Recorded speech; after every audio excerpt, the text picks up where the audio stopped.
तर साधारणपणे 13-14 डिग्री तरी मिळवले, अत्यंत कष्टाने तरी मिळवले आणि एवढा विद्वान मनुष्य आपल्या या सेमिनारला प्रमुख म्हणून आणि त्या प्रमुख पाहुण्यांचे ते एवढं पर्टिक्युलर नॉलेज याला म्हणतो आम्ही विविध प्रकारच्या सर्व ह्याच्यामध्ये त्यांनी आहे ते तेव्हा आपण त्यांचं भाषण म्हणून ऐकायचं.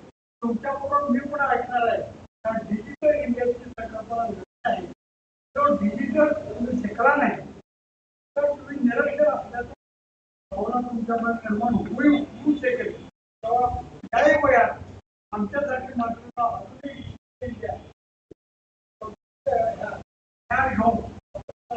पाहिजे अशा पद्धतीने आम्ही आजच्यापर्यंत बोलणे आम्हाला आमच्या सेमिनारला आपला हवा थोडा वेळ घेऊन आम्हा सर्वांना उपकृत करावे आमच्या महाविद्यालयाच्या वतीने संस्थेच्या वतीने आणि या सेमिनारच्या ऑर्गनायझरच्या वतीने ते आपल्याला विनंती करतो आणि माझं मनोबल संपवतो आणि पाहुण्यांना पूर्ण वेळ बोलण्याची प्रयत्न आणि माझं Thank you, sir, for your part for inviting the review on the conference. Now I request Honorable Vishal Mani sir to proceed further with his presentation.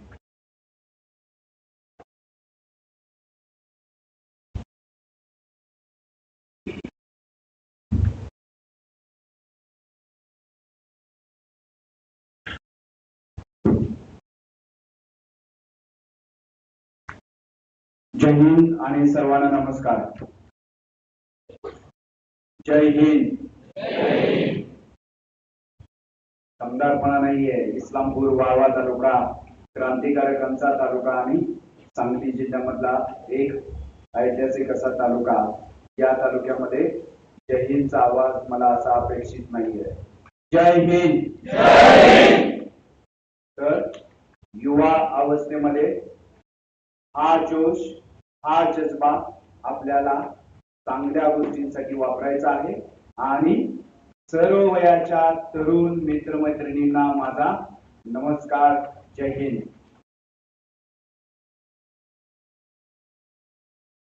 Digital India through digitalisation of Indian society he theme घेऊन हा 2 दिवसांचा national seminar आज महात्मा फुले शिक्षण संस्थेच्या कर्मवीर भाऊराव पाटील महाविद्यालयामध्ये आयोजित केलेला आहे.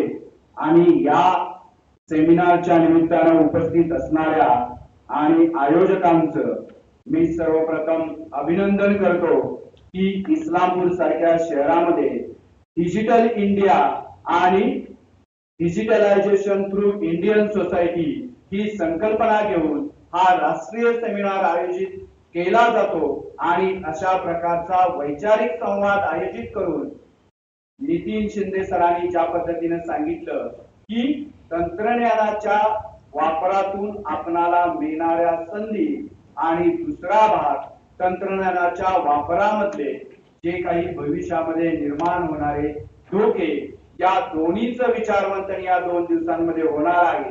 तर सायबर गुन्हे, सायबर कायदा आणि सायबर सुरक्षा हा माझ्यासाठी दिलेला चिंतनाचा आणि मंथनाचा आपल्या समोरचा विषय. आज आपण सर्वजण मोबाईलचा वापर करतो, कम्प्युटर, लॅपटॉप, इंटरनेटचा वापर करतो. 6 इंचाचा डिस्प्ले आपल्या जीवनाचा अविभाज्य भाग झालेला आहे. एक वेळ आपल्याला जेवण नसेल आणि अन्य गोष्टी मिळाल्या नाही तरी चालतील, पण 6 इंचाचा डिस्प्ले असणारा ते मशीन आणि त्याच्या इंटरनेटचा वापर करतो. या 6 इंचाचा डिस्प्ले आपल्या जीवनाचा अविभाज्य भाग झालेला आहे. एक वेळ आपण जात असताना फक्त मोबाईलचा वापर, इंटरनेटचा वापर किंवा अशा प्रकारच्या तंत्रज्ञानाचा वापर म्हणजे डिजिटल इंडिया नाही. तर डिजिटल इंडिया ही संकल्पना आपल्याला समजून घेतली पाहिजे. डिजिटल इंडियाचा वापर म्हणजे आपल्या दैनंदिन जीवनामध्ये, आपल्या आर्थिक, शैक्षणिक आणि तंत्रज्ञान जीवनामध्ये आणि आपल्या देशाच्या प्रगतीसाठी आपण जास्तीत जास्त तंत्रज्ञानाचा वापर करणे आणि तंत्रज्ञानाचा वापर करत असताना मानवी संवेदनशीलता, सामाजिकता आणि इतरांची भले करण्याची आणि नैतिकता पाळून काम करण्याची भूमिका कुठेही विसरता कामा नये हे आपल्याला लक्षात ठेवणं गरजेचं आहे.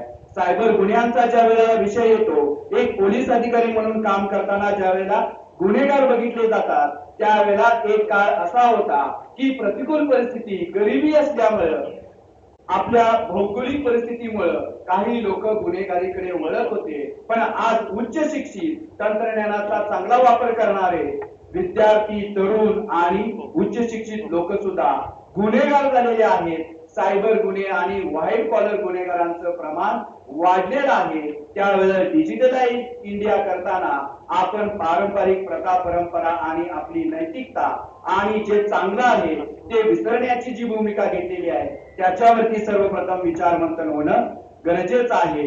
देशामध्ये आपल्या सायबर गुन्ह्यांचं प्रमाण वाढत आहे.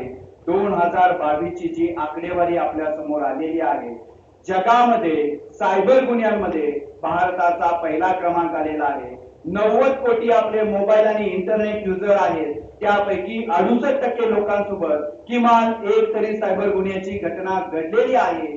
म्हणजे एवढ्या मोठ्या प्रमाणावरती आपल्याकडे सायबर गुन्हे घडत आहेत. आणि सांगण्यासाठी दुर्दैवाचं वाटतं की 15 ते 35 वयोगटातील आपली 65% देशाची लोकसंख्या आणि त्या वयोगटातील गुन्हेगारांचं प्रमाण सुद्धा यामध्ये जास्त आहे.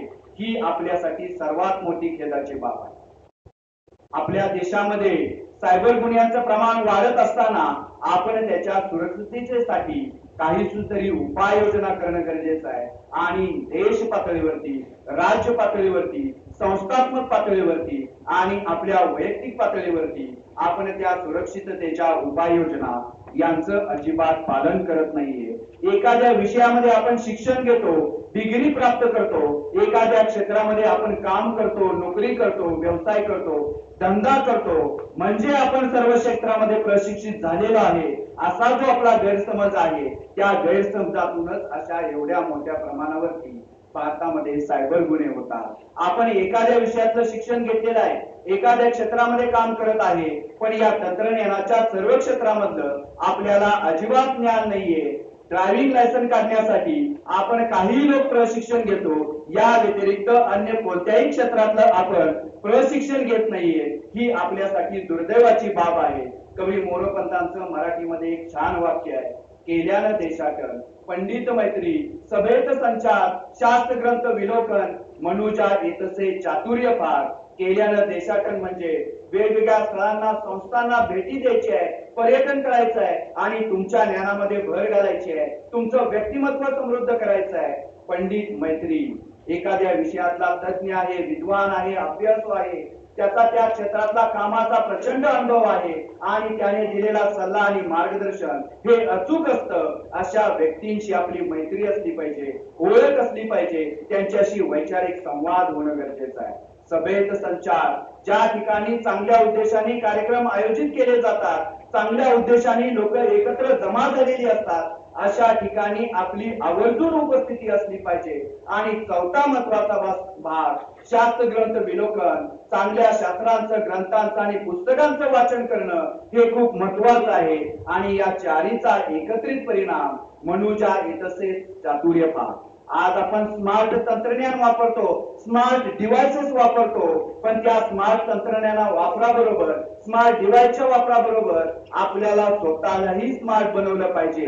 हे आपण जाणूनपूर्वक दुर्लक्षित केलेलं आहे. आणि स्वतःला स्मार्ट बनवायचं असेल तर या 4 गोष्टी आपल्याला करणं गरजेचं आहे. आणि त्या विषयाचे वेगवेगळे प्रशिक्षण, वेगवेगळे कौशल्य आपल्याला आत्मसात करणं गरजेचं आहे. आणि तरुणांसाठी ही खूप मोठी संधी आहे. आज आपला देश 65% लोकसंख्या ही 35 वयोगटातली आहे आणि जगामध्ये आपण लोकसंख्येमध्ये पहिल्या क्रमांकावरती आहे. लोकसंख्येवरती पहिल्या क्रमांकावरती असणं ही तशी दुर्दैवाची बाब आहे. पण तेच मनुष्यबळ कार्यकुशल, उच्च कुशित आणि वेगवेगळ्या कौशल्याने समृद्ध असेल तर ते मनुष्यबळच आपली ताकद बनू शकते. आणि आज आपण 75वा वर्धापन दिन साजरा केलेला आहे. स्वातंत्र्याचा 75वा महोत्सव साजरा करत असताना भविष्याच्या 25 वर्षाकडे लक्ष देऊन आपण जर वाटचाल केली आणि देशातल्या प्रत्येक नागरिकानं या आपल्या 65% लोकसंख्येचा जर पुरेपूर फायदा करून घेतला तर भविष्यामध्ये 100व्या वर्षी आपली जगामध्ये स्थिती नक्कीच चांगली असू शकते आणि याच्यासाठी आपण सर्वजणांनी प्रयत्न करणं गरजेचं आहे.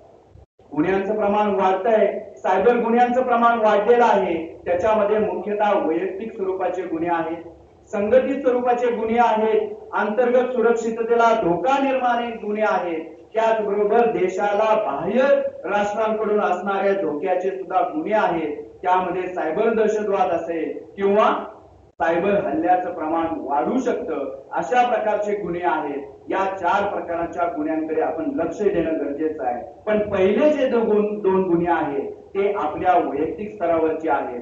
ऑनलाईन बँकिंग फ्रॉड आज मोठ्या प्रमाणावरती होत आहे आणि सर्व वयोगटातल्या लोकांसोबत अशा प्रकारचा ऑनलाईन बँकिंग फ्रॉड होत असतो. पोलीस स्टेशनला दर दिवशी किमान 20 ते 25 तक्रारदार एका पोलीस स्टेशनला येत असतात. नवी मुंबईला 20 पोलीस स्टेशन आहेत, म्हणजे 100 पेक्षा जास्त तक्रारदार एका दिवशी हे सायबर गुन्ह्यांमध्ये ऑनलाईन बँकिंग फ्रॉडची तक्रार घेऊन येतात. 100 रुपये गेलेले असतात, 1000 रुपये गेलेले असतात, 10,000 रुपयांची फसवणूक झालेली असते, 25,000, 50,000, 1 लाख, 5 लाख, 10 लाख, 25 लाख, 50 लाख रुपयांपर्यंतची ऑनलाईन आर्थिक फसवणूक झालेले तक्रारदार मी बघितलेले आहेत. आणि व्यावसायिक स्वरूपाचे, कमर्शियल स्वरूपाचे 1 कोटी, 2 कोटी, 5 कोटी, 10 कोटी, 50 कोटी, 100 कोटी, 200 कोटी रुपयांची सुद्धा तक्रार मी घेतलेली आहे. एवढ्या मोठ्या प्रमाणावरती आर्थिक फसवणुकी ऑनलाईन बँकिंग फ्रॉडच्या माध्यमातून होते आणि आपण ऑनलाईन बँकिंग वापराचं प्रमाण वाढत असताना ते वापरायचं कसं हेच आपण शिकून घेतलेलं नाहीये.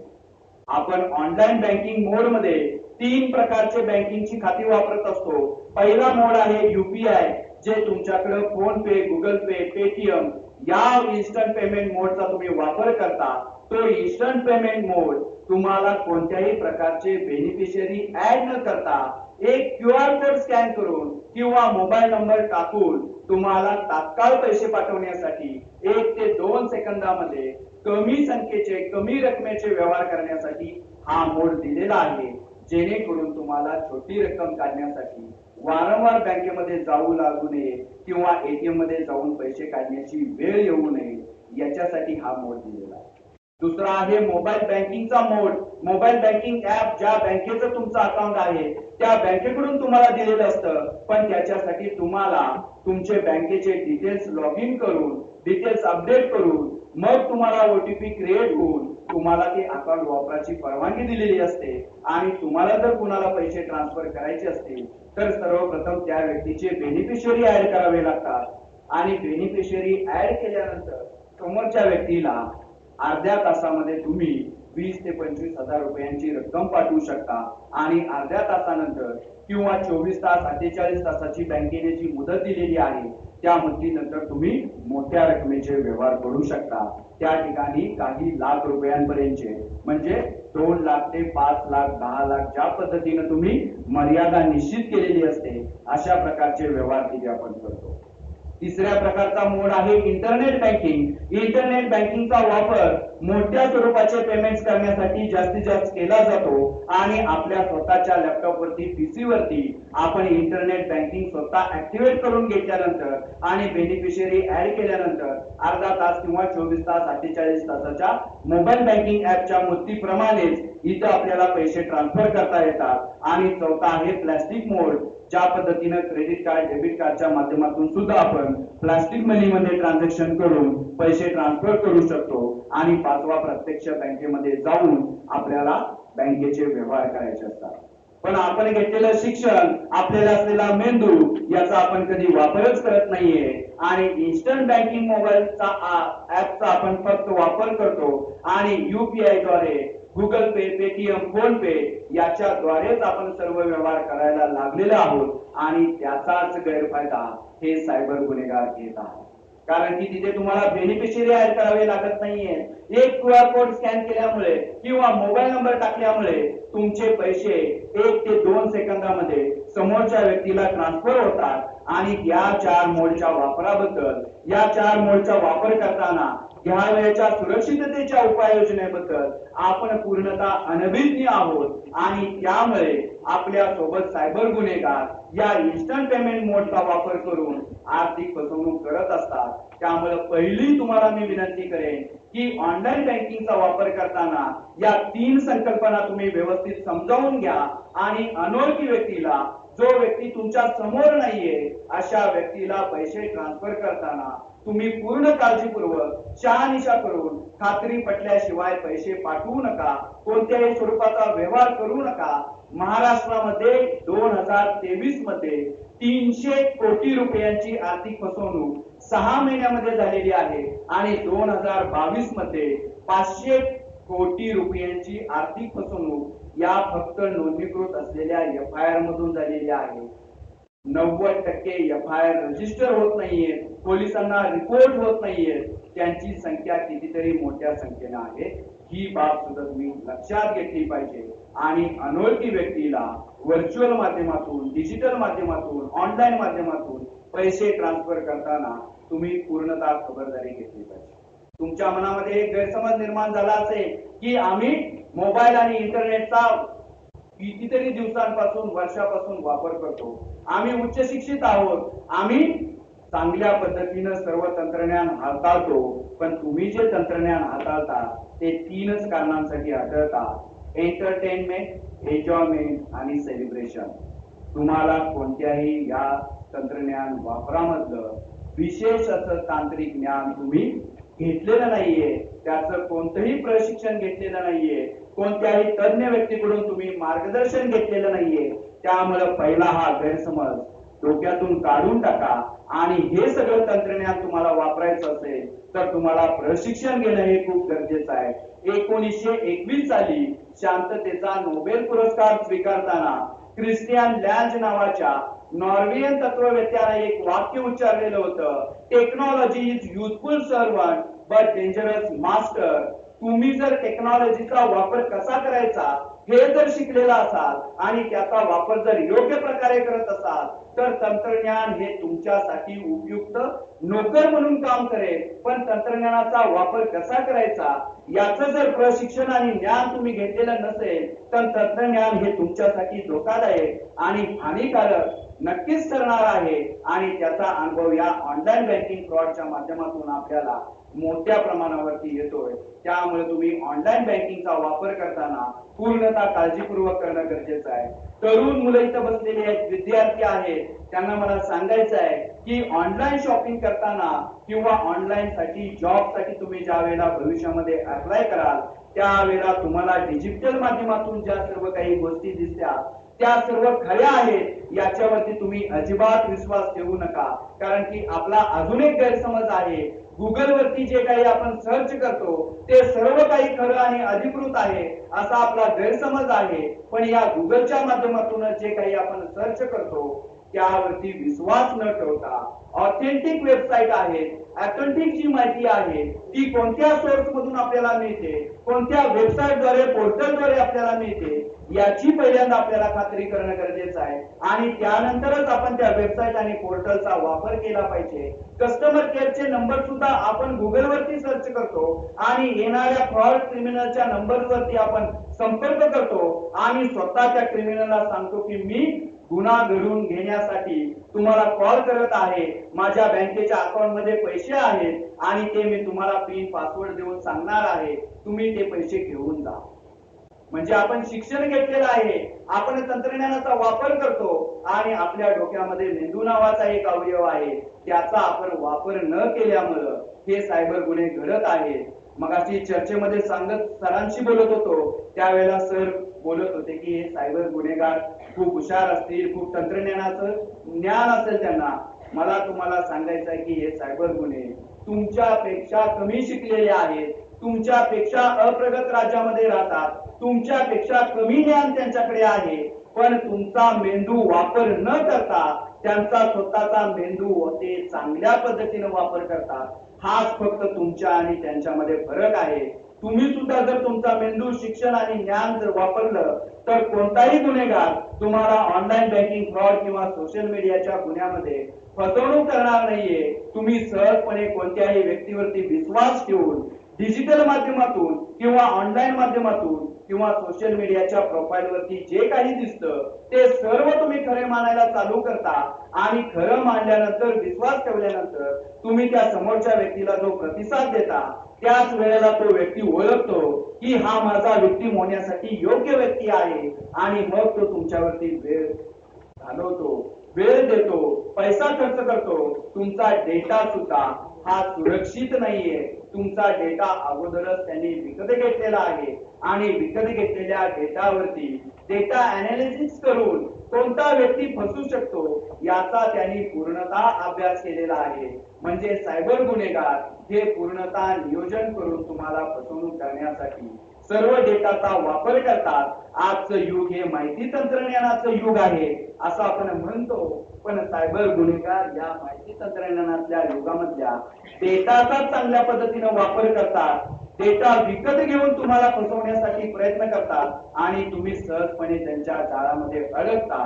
त्यासाठी तुम्हाला पूर्णतः खबरदारी घेणं गरजेचं आहे.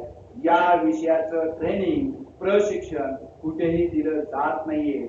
हे तुमच्या अनुभवातून तुम्हाला शिकणं गरजेचं आहे. किंवा केबीपी कॉलेज सारख्या महाविद्यालयामध्ये मोबाईल बँकिंगचा वापर कसा करायचा आहे, सोशल मीडियाचा वापर कसा करायचा आहे, व्हॉट्सअप, ट्विटर, फेसबुक, इंस्टाग्राम यांचे सिक्युरिटी फीचर्स काय आहेत याच्यावरती 10-15 मिनिटाचे ट्रेनिंग सेशन होणं गरजेचं आहे. आणि प्रत्येक व्यक्तीनं अशा प्रकारचं ट्रेनिंग घेतल्याशिवाय या सर्व माध्यमांचा तुम्ही वापर करता कामा नये. त्याचबरोबर कायदेशीर बाबी सुद्धा तुम्ही लक्षात घेतल्या पाहिजे. विशेषतः तरुणांना आणि तरुणींना मी सांगेन की सायबर गुन्ह्यांमध्ये आरोपी जे अटक केलेले आहेत त्या आरोपींमध्ये शाळा महाविद्यालयांमध्ये शिकणारी मुलंच मला जास्त प्रमाणावरती मिळतात आणि त्यांना अटक करताना मला खरं तरी खेद वाटतो. एका घरामधल्या 3-3 मुलांना अटक केलेलं आहे, एका कॉलेजमधल्या 3-3, 5-5 मुलांना अटक करण्याची वेळ आलेली आहे. आणि तरुण मुलं मुली अभ्यासा व्यतिरिक्त या सोशल मीडियाच्या माध्यमातून त्याचा गैरवापर करून आपलं करिअर धोक्यामध्ये घालत आहे. त्यामुळे सोशल मीडियाचे इथिक्स काय आहे, सायबर गुन्हे आणि त्यातून आपण करत असलेली कृती याच्यामध्ये आपल्याकडून एखादा सायबर गुन्हा तर घडत नाहीये ना याची आपण खबरदारी घेणं गरजेचं आहे. कारण की तरुण वयामध्ये तुमच्याकडून एखादा जर गुन्हा घडला आणि सायबर गुन्ह्यामध्ये तुम्हाला जर अटक झाली तर भविष्यातील तुमचं पूर्ण करिअर खराब होऊ शकतं. मी नागरी सुविधा केंद्रामध्ये काम करतो. त्या ठिकाणी पोलिसांकडून नागरिकांना दिल्या जाणाऱ्या सेवा हा विभाग मी हाताळतो आणि त्या सेवांमध्ये पोलीस क्लिअरन्स सर्टिफिकेट, PCC, चारित्र्य पडताळणी हे एक प्रमाणपत्र पोलिसांकडून दिलं जातं. तुम्हाला सरकारी नोकरी करायची असेल, खासगी नोकरी करायची असेल, कोणताही व्यवसाय करायचा असेल, सरकारचा कोणताही परवाना प्राप्त करायचा असेल, साधा रिक्षाचा बॅच किंवा ड्रायव्हिंग परमिट तुम्हाला करायचं असेल तरी सुद्धा तुम्हाला पोलिसांकडून चारित्र्य पडताळणी घ्यावी लागते. आणि आपली तरुण मुलं या ऑनलाईन बँकिंग फ्रॉड आणि सोशल मीडियाच्या माध्यमातून स्वतःवरती गुन्हे नोंद करून घेतात, स्वतः गुन्हेगारी स्वरूपाचं कृत्य करतात आणि ज्या वेळेला अशा स्वरूपाचं पोलीस क्लिअरन्स सर्टिफिकेट घेण्याची वेळ येते त्यावेळेला आपल्याला हे सर्टिफिकेट गुन्हा दाखल करून दिलं जातं, गुन्ह्याची नोंद करून दिले जातं आणि असा गुन्हा नोंद असलेलं चारित्र्य पडताळणी प्रमाणपत्र तुम्हाला सर्व जीवनातले आणि करिअरचे मार्ग बंद करत असतं. त्यामुळे तुम्ही हे शिक्षण घेत असताना या गोष्टींवरती लक्ष ठेवायचं आहे की सावधानगी बाळगायची आहे की तरुण वयामध्ये आणि भविष्यामध्येही आपल्या विरोधी एखादा गुन्हा नोंद होणार नाहीये याची पूर्णतः आपण खबरदारी घ्यायची आहे. आणि सोशल मीडियाच्या माध्यमातून तुम्ही जी काही कृत्य करत असतात ते भविष्यामध्ये गुन्हे होऊ शकतात याची सुद्धा जाणीव तुम्हाला हे शिक्षण घेत असताना असणं गरजेचं आहे. स्वतः गुन्हेगार न होता पोलीस स्टेशनला जाण्याची वेळ आली न पाहिजे. त्याचबरोबर आपल्यासोबत सुद्धा अशा पद्धतीनं गुन्हा न होता आपण विक्टिम म्हणून सुद्धा पोलीस स्टेशनला जाण्याची वेळ येणार नाहीये याच्यासाठी प्रत्येकानं काळजी घेतली पाहिजे, खबरदारी घेतली पाहिजे. आणि तुम्ही जर ट्रेनिंग प्रशिक्षण घेतलं तर या सर्व गोष्टी तुम्हाला उपलब्ध होऊ शकतात. दोन गोष्टी मी तुम्हाला महत्वाच्या सांगेन. दुर्दैवानं तुमच्यासोबत ऑनलाईन बँकिंग फ्रॉड घडला तर तुम्ही काय करायला हवं हे खूप महत्वाचं आहे. दुर्दैवानं जर तुमच्यासोबत ऑनलाईन बँकिंगचा एखादा गुन्हा घडला तर तुम्ही सर्वप्रथम तुमचे जे ट्रान्झॅक्शन डिटेल्स आहेत त्याचे स्क्रीनशॉट काढून ठेवायचे आहे. तुम्हाला तुमच्या बँक अकाउंटचे डेबिट झालेले जे SMS आहेत ते अन्य व्यक्तीला पाठवून ठेवायचे आहेत आणि तुमचं ऑनलाईन माध्यमातून बँक स्टेटमेंट जर निघत असेल तर ते सुद्धा तुम्ही काढून ठेवायचं आहे. या तीन गोष्टी पहिल्यांदा तुम्ही प्राप्त केल्यानंतर तुमच्या मोबाईलला तुम्हाला फॉर्मॅट करायचा आहे. पूर्णतः मोबाईल फॉर्मॅट केल्यानंतर ज्या बँकेमध्ये तुमचं अकाउंट आहे त्या बँकेला तुम्हाला संपर्क करून तुमचं जे बँक अकाउंट आहे ते तात्पुरत्या स्वरूपामध्ये काही कालावधीसाठी तुम्हाला बंद करायचं आहे, फ्रीज करायचं आहे, त्याचे ट्रान्झॅक्शन स्टॉप करायचे आहे. त्यानंतर तुम्हाला पोलिसांकडे जाऊन या गुन्ह्यांमध्ये तुमचे जे गेलेले पैसे आहेत ते पैसे फ्रीज करण्यासाठी, थांबवण्यासाठी, होल्ड करण्यासाठी पहिला प्रयत्न करायचा आहे. आणि त्यासाठी हे प्रयत्न गोल्डन आवर्स मध्ये झाले पाहिजे. म्हणजे अर्ध्या तासापासून 3 तासामध्ये जर तुम्ही प्रयत्न केला तर हे पैसे थांबवण्यासाठी पोलिसांना यश येऊ शकतं. यासाठी पहिला आपला प्रयत्न असला पाहिजे. आणि मग तिसरा टप्पा आहे तो आहे तुमच्या सोबत घडलेल्या गुन्ह्याच्या अनुषंगाने FIR रजिस्टर करून त्याचा तपास करणे आणि तपास केल्यानंतर आरोपीला अरेस्ट करणे, चार्जशीट दाखल करणे आणि कोर्टामध्ये केस चालवून आरोपींना शिक्षा होणे. पण गुन्हे डिटेक्ट होण्याचं प्रमाण ऑनलाईन बँकिंग फ्रॉडच्या माध्यमातून किंवा सायबर गुन्ह्यांमध्ये खूप कमी आहे. जेवढे गुन्हे नोंद होतात त्याच्यामध्ये फक्त 10% गुन्हे हे डिटेक्ट होतात. एवढे कमी प्रमाण आहे. त्याचं कारणच हे आहे की आपण इथे वैचारिक मंथन करतोय.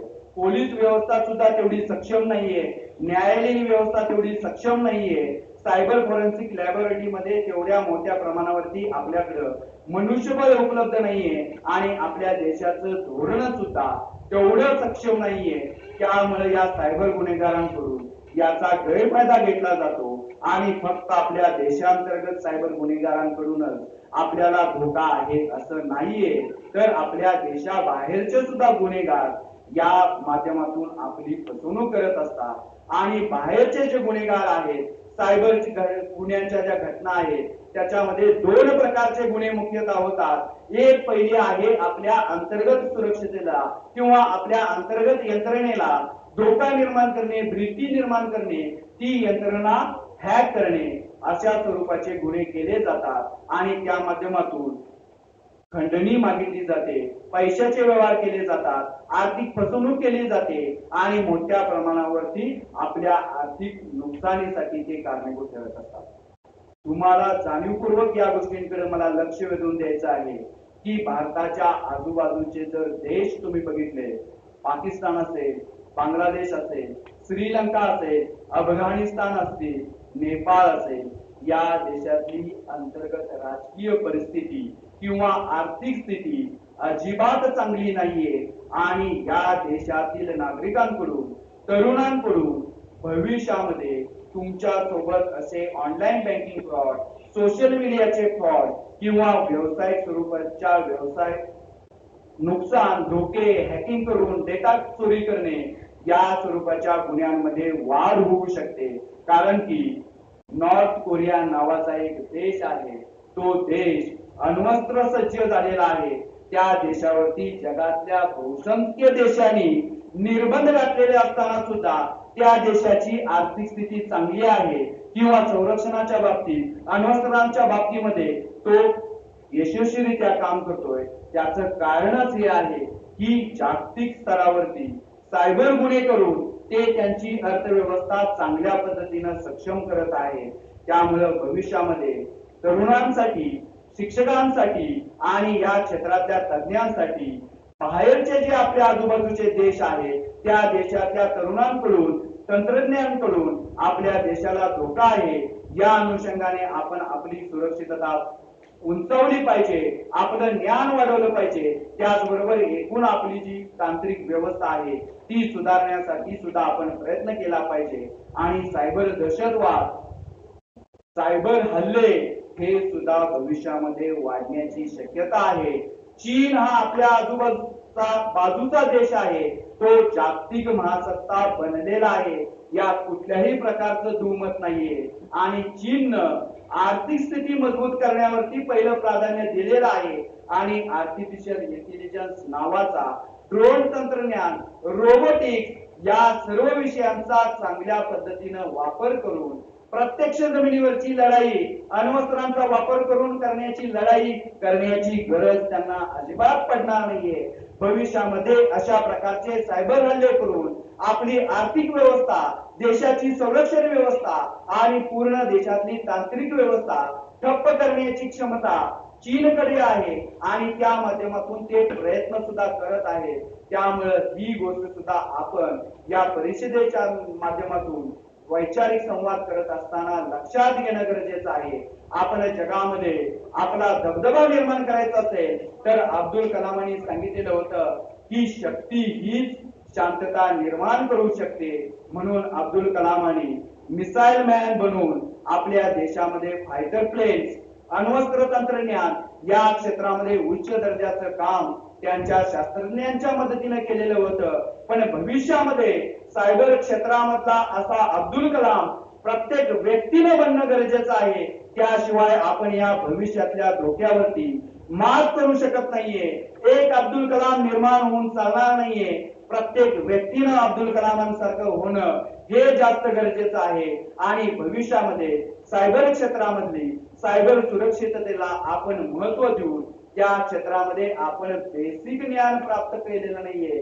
ते प्राप्त करण्यापासून उच्च दर्जाची सायबर सिक्युरिटी निर्माण करण्यासाठी आपण सर्वांनी प्रयत्न करणं गरजेचं आहे. आणि त्याच्यासाठी वैज्ञानिक दृष्टिकोन, शोध आणि संशोधन याच्यावरती आपण परिश्रम करणं गरजेचं आहे. आणि केबीपी कॉलेज सारख्या शिक्षण संस्थांनी सायबर सुरक्षिततेच्या अनुषंगाने आपल्याला जे जे काही करता येईल त्याच्यासाठी विद्यार्थ्यांना, संशोधकांना, नवनवीन शोध लावणाऱ्या व्यक्तींना प्रोत्साहन देणं गरजेचं आहे.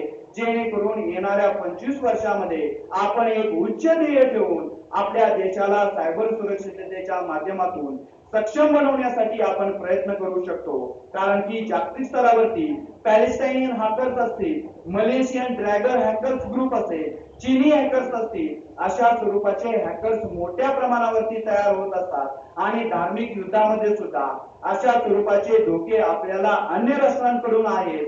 2022 मध्ये एका व्यक्तीनं राजकीय स्टेटमेंट करून धार्मिक स्टेटमेंट केल्यानंतर आपल्या देशामधल्या 100 पेक्षा अधिक वेबसाईट हॅक झालेल्या होत्या आणि महाराष्ट्रामधल्या 3 प्रमुख वेबसाईट हॅक झालेल्या होत्या.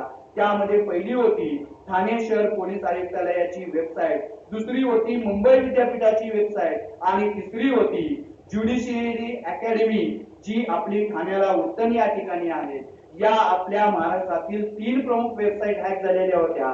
यावर्षी आपण एमपीएससी ची वेबसाईट हॉल तिकीट हॅक करताना कशा पद्धतीने त्याचा बगचा वापर करून त्यांनी हॉल तिकीट डाउनलोड केलेले होते हे सुद्धा आपण बघितलेलं आहे. जेएनपीटीची वेबसाईट हॅक झालेली होती. नागपूरच्या इन्स्टिट्यूट ऑफ सायन्सची सुद्धा वेबसाईट हॅक झालेली होती. अशा स्वरूपाच्या कितीतरी वेबसाईट हॅक झालेल्या आहेत. हे आपल्यासाठी धोके आहे.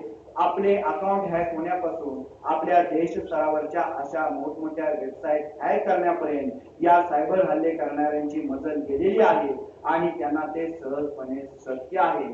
याचं कारणच आहे की आपण मोबाईलवरती सोशल मीडियाचं अकाउंट करतो आणि सोशल मीडियाचं ऍप डाउनलोड केल्यानंतर त्याच्यावरती एक वेळा लॉग इन केल्यानंतर आपण परत लॉग आउटच करत नाहीये, डायरेक्टली एक्झिट करतो. ज्या पद्धतीनं आपल्या हॉलचा दरवाजा कुलूप न लावता आपण फक्त बंद केला तर त्या दरवाजातून सहजपणे कोणालाही प्रवेश करता येतो. अशा प्रकारचं आपण तंत्रज्ञानाचा वापर करतो. कोणत्याही अकाउंट मधून कोणत्याही लॉग इन केल्यानंतर आपण साइन आउट करत नाहीये, लॉग आउट करत नाहीये. एवढे आपण भारतीय आळशी बनलेलो आहोत. नुसता तंत्रज्ञानाचा वापर करून उपयोग नाहीये. 90 कोटी आपल्याकडे स्मार्टफोन युजर्स आहेत आणि 40 कोटी मोबाईल फीचर फोन यूज करणारे लोक आहेत. 120 कोटी लोक मोबाईल, इंटरनेट आणि या तंत्रज्ञानाचा वापर करतात. पण यातल्या किती लोकांकडे सायबर सुरक्षिततेच्या दृष्टिकोनातून ज्ञान आहे, त्यांनी प्रशिक्षण घेतलेलं आहे, हा खऱ्या अर्थाने या चिंतनाचा विषय होऊ शकतो. आणि भविष्यामध्ये आपण याच्यावरतीच चिंतन करणं गरजेचं आहे, याच्यावरतीच काम करणं गरजेचं आहे. आणि या सर्व बेसिक गोष्टी आहेत, याच्यासाठी खूप मोठ्या प्रशिक्षणाची अजिबात गरज नाहीये. Great peoples are not doing the great things but they are doing the simple things in a great way. आपल्याला या क्षेत्रामध्ये हुशार बनण्यासाठी, प्रशिक्षित बनण्यासाठी, तज्ञ बनण्यापासून आपल्याला छोट्या छोट्या गोष्टीपासून सुरुवात करणं गरजेचं आहे. आणि छोट्या छोट्या गोष्टींमध्ये आपण जर आपल्या सुरक्षिततेच्या उपाययोजना अवलंबल्या तर भविष्यामध्ये मोठ्या स्वरूपाच्या सुरक्षिततेच्या उपाययोजना करणं आपल्याला सहज शक्य आहे. आणि action speaks louder than words या न्यायाने आपण पहिल्यांदा स्वतःपासून सुरुवात करणं गरजेचं आहे. स्वतःचा मोबाईल असेल, लॅपटॉप असेल, कम्प्युटर असेल, या सगळ्या गोष्टी सुरक्षित करण्यासाठी आपण प्रयत्न करायचा आहे. आपले सोशल मीडियाचे जे अकाउंट्स असतील त्याच्या सुरक्षिततेच्या उपाययोजना काय आहेत या शिकून घेण्यापासून, त्याचं प्रात्यक्षिक करण्यापासून आपण त्या सुरक्षिततेच्या योजना आपलं अकाउंट वापरत असताना अवलंबणं खूप गरजेचं आहे. आणि यासाठी आपण प्रत्येक नागरिकांनी प्रयत्न करायचा आहे. वैयक्तिक स्तरावरती प्रयत्न केल्यानंतर आपण सामूहिक स्तरावरती अशा प्रकारचं प्रशिक्षण इतरांना सुद्धा द्यायचं आहे, अज्ञानाला ज्ञानी करायचं आहे. आपण या परिषदेचं उद्घाटन करताना सुद्धा तंत्रज्ञानाचा वापर करून, मेणबत्ती किंवा लाईटचा वापर करून आपण त्या दीप प्रज्वलन केलेलं आहे. अशा आधुनिक युगामध्ये आपण वावरत असताना आपण तंत्रज्ञानामध्ये सुद्धा इतरांच्या जीवनामध्ये प्रगतशील करण्यासाठी, इतरांच्या जीवनामध्ये प्रकाश पाडण्यासाठी या तांत्रिक प्रशिक्षण सामूहिकरित्या इतरांसाठी आयोजित करणं सुद्धा गरजेचं आहे. आपण सायबर व्हॉलंटियर्स बनवून इतरांना या क्षेत्रामध्ये तज्ञ बनवणं, प्रशिक्षित बनवणं, ज्ञानी बनवणं ही आज आपली उच्च शिक्षितांची, बुद्धिमत्तांची जबाबदारी आहे. आणि याच्यासाठी प्रत्येकानं प्रयत्न केला पाहिजे. देश आपला जर सुरक्षित ठेवायचा असेल तर भविष्यामध्ये जमिनीवरची लढाई होणार नाहीये, अवकाशातली लढाई होणार नाहीये, पाण्याद्वारे लढाई होणार नाहीये, अण्वस्त्रांचा सुद्धा वापर केला जाणार नाहीये असा मला विश्वास आहे. भविष्यातील लढाई ही सायबर हल्ल्यातूनच होईल आणि डेटाच्या आधारावरतीच होईल. त्यामुळे आपला डेटा सुरक्षित करण्याकरता आपण प्रयत्न केला पाहिजे. भारताचा माहिती तंत्रज्ञान अधिनियम 2000 साली मंजूर झालेला आहे, कायदा अंमलात आलेला आहे. आज 2023 आल्यानंतर डिजिटल इंडिया ऍक्ट 2023 आपण लागू करत आहोत. 23 वर्ष आपल्याला हा कायदा आणण्यासाठी, अमेंडमेंट करण्यासाठी गेलेले आहेत. त्याच्यामध्ये आपण खऱ्या अर्थाने कमी पडलेला आहे. तरुणांची, बुद्धिमत्तांची, प्राध्यापकांची याच्यामध्ये जबाबदारी खूप महत्वाची आहे. सरकार हा कायद्याचा मसुदा वेबसाईट वरती प्रसिद्ध करते आणि आपल्याला आपल्याकडून मनोगत, मत, आपले विचार, आपले अभिप्राय मागवत असते. आपण त्या कायद्याकडे अजिबातच बघत नाहीये. आणि राजकारण म्हणलं की आपलं चुकीच्या दृष्टिकोनातून आपण फक्त त्या राजकारणाकडे बघतो आणि टीव्ही वरती बातम्यामध्ये आपल्याला जे काही चित्र दिसतं ते म्हणजे राजकारण असं समजून आपण चाललेलो आहोत. राजकारण म्हणजे उच्च शिक्षित पंडित जवाहरलाल नेहरू, राजकारण म्हणजे बॅरिस्टर असलेले महात्मा गांधी, लोकमान्य टिळक, सुभाषचंद्र बोस, डॉक्टर बाबासाहेब आंबेडकर आणि देशाच्या सर्वोच्च पदावरती, राष्ट्रपती पदावरती बसलेले डॉक्टर APJ अब्दुल कलाम यांचा चेहरा आपल्या समोर आला पाहिजे. आणि राजकारण म्हणजे धोरण निर्मितीमध्ये देशातील नागरिकांचा सक्रिय सहभाग असला पाहिजे. आणि महात्मा फुलेंनी सांगितलेलं आहे की जे जे चांगलं आहे, जे जे बरोबर आहे, जे जे योग्य आहे ते ओळखणं आणि त्याला पाठिंबा देणं, आणि जे जे चूक आहे, जे जे अनैतिक आहे, जे जे बेकायदेशीर आहे त्याला कडाडून विरोध करणे हेच खऱ्या अर्थानं शिक्षण आहे. आणि आजच्या परिषदेमध्ये आपल्याला हाच संदेश घेऊन जायचा आहे की धोरण निर्मितीमध्ये, सायबर सुरक्षेच्या क्षेत्रामध्ये आपल्याला सुद्धा जागरूक आणि जबाबदार नागरिक म्हणून आपल्या देशासाठी भूमिका पार पाडायची आहे. त्याच्यासाठी आपल्याला प्रशिक्षित बनायचं आहे, ज्ञानी बनायचं आहे. आणि ज्ञान मिळवण्यासाठी केलेली गुंतवणूक ही सर्वात जास्त परतावा मिळवून देते. आज मी या शिक्षण संस्थेच्या आवारामध्ये ज्या वेळेला आलो आणि ह्या हॉलमध्ये जिथे बसलेला आहे त्या सर्व लोकांकडे जर तुम्ही बघितलं तर त्यांनी उच्च शिक्षण घेतलेलं आहे, समाजासाठी काम केलेलं आहे, देशासाठी काम केलेलं आहे, म्हणूनच त्यांचे फोटो इथे लागलेले आहेत. आपण आपल्या वैयक्तिक जीवनाबरोबर, आपल्या कौटुंबिक जीवनाबरोबर सत्ता आणि संपत्ती प्राप्त करण्याच्या मोहाला थोडं त्याग करून या लोकांचे नुसते फोटो लावून त्यांच्या जयंती पुण्यतिथ्या साजऱ्या करून चालणार नाहीये. तर आपण सुद्धा त्यांचा विचार घेऊन, त्यांच्या कामातून प्रेरणा घेऊन देशासाठी काहीतरी योगदान देणं गरजेचं आहे. दुसऱ्यांचं उदाहरण देणं, दुसऱ्यांचा गौरव करणं, थोर पुरुषांच्या जयंती आणि पुण्यतिथ्या साजरा करणं हे खूप सोपं आहे, पण स्वतःचं उदाहरण निर्माण करणं ही सगळ्यात अवघड गोष्ट आहे आणि त्याच्यासाठी तुम्ही प्रयत्न करणं गरजेचं आहे. आज आपल्या समोर आदर्श फक्त सिनेमातले हिरो हिरोईन आहेत आणि अनैतिक कोणत्याही मार्गाने सत्ता संपत्ती प्राप्त करणारे लोकच हे आपले आदर्श आहेत. हा विचार आपण बदलणं गरजेचं आहे. सिनेमातल्या आभासी युगातल्या हिरो हिरोईनला आदर्श मानण्याऐवजी जीवनातील काम करून ज्यांनी खरं आदर्श निर्माण केलेले आहे असे ओळखणारे हिरो हिरोईन यांना तुम्ही शोधून काढलं पाहिजे, त्यांना आदर्श मानलं पाहिजे. एखादा चांगलं शिक्षण घेणारा विद्यार्थी असतो त्याला टिंगल टवाळकी न करता त्याच्याशी आपल्याला मैत्री केली पाहिजे. चांगल्या भावनेने शिकवणारा एखादा शिक्षक असतो, प्राध्यापक असतो, त्याला विद्यार्थ्यांनी सुद्धा आदर्श मानले पाहिजे आणि अन्य शिक्षकांनी सुद्धा त्यांना साथ दिली पाहिजे. समाजामध्ये एखादा चांगला डॉक्टर असतो, चांगला इंजिनियर असतो, चांगला प्रशासकीय अधिकारी असतो, चांगला पोलीस अधिकारी असतो, अशा व्यक्तींना आपण आदर्श मानून त्यांना पाठिंबा दिला पाहिजे. एखादा प्रामाणिकपणे काम करणारा सिक्युरिटी गार्ड असेल, एखाद्या हॉटेलमध्ये काम करणारा एखादा वेटर असेल किंवा एखाद्या ठिकाणी व्यवस्थितपणे काम करणारा शिपाई असेल, हा सुद्धा आपला आदर्श असला पाहिजे. आणि सर्वात महत्वाचे आदर्श आपले आई वडील असले पाहिजे, आपल्याला घडवणारे शिक्षक आणि प्राध्यापक असले पाहिजेत आणि आपल्या जीवनामध्ये चांगलं परिवर्तन घडवण्यासाठी आपल्याला चांगला मार्ग दाखवणारे मार्गदर्शक हेच तुमचे आदर्श असले पाहिजे. आणि यांना आदर्श घेऊन तुम्ही जर जीवनामध्ये मार्गक्रमण केलं तर नक्कीच भविष्यामध्ये तुमच्या वैयक्तिक जीवनामध्ये सुद्धा तुम्ही चांगले बनाल आणि राज्य आणि देशासाठी सुद्धा तुम्ही जबाबदार आणि जागरूक नागरिकाची भूमिका पार पडून तुम्ही चांगल्या पद्धतीने कृती करू शकाल. व्यसनम द्वयम केवलम विद्या अभ्यासनम व्यसनम हरिपाद सेवनम व्यसनम. ही दोनच व्यसन आपल्याला भविष्यामध्ये ठेवायची आहे. विद्या अभ्यासनम व्यसनम म्हणजे ज्ञान घ्यायचं आहे, अभ्यास करायचा आहे, वाचन करायचं आहे, प्रशिक्षण घ्यायचं आहे, वेगवेगळी कौशल्य आत्मसात करायची आहे. आणि दुसरं व्यसन म्हणजे हरिपाद सेवनम म्हणजे कर्म करायचं आहे. आपलं काम हीच भक्ती आहे, आपलं काम हीच राष्ट्रभक्ती आहे आणि तीच देशसेवा आहे. हे ध्येय समोर ठेवून आपल्याला भविष्यामध्ये काम करायचं आहे. नुसतंच मनोरंजन या आयुष्यामध्ये काहीच भागत नाहीये. मनोरंजनाबरोबर प्रबोधन ही तितकंच महत्वाचं आहे आणि प्रबोधनाबरोबर स्वतः कृती करणं हे सर्वात जास्त महत्वाचं आहे.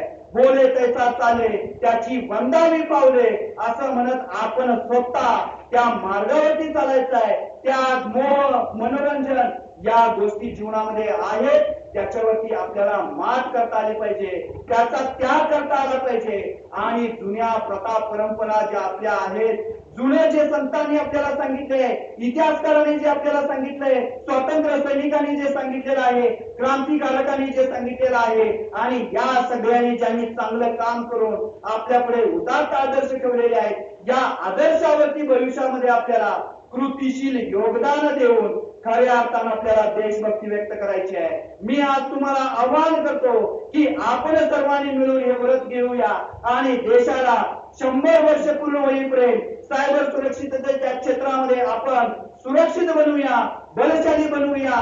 मी तुम्हाला आवाहन करतो, आपण सर्वजण साथ दिली तर भविष्यामध्ये नक्कीच भारत सायबर सुरक्षिततेच्या क्षेत्रामध्ये बलशाली होऊ शकतो. त्याच्यासाठी आपण ध्येयभान विसरून ध्येयवेडे होऊन या क्षेत्रामध्ये काम करूया. देशाला तुमच्यासारख्या सर्व युवकांची, प्राध्यापकांची, उच्च शिक्षकांची, जागरूक आणि जबाबदार नागरिकांची गरज आहे.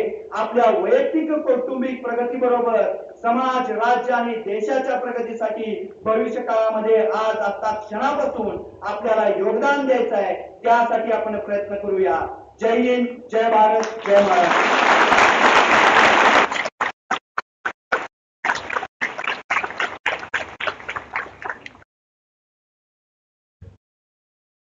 Thank you, sir.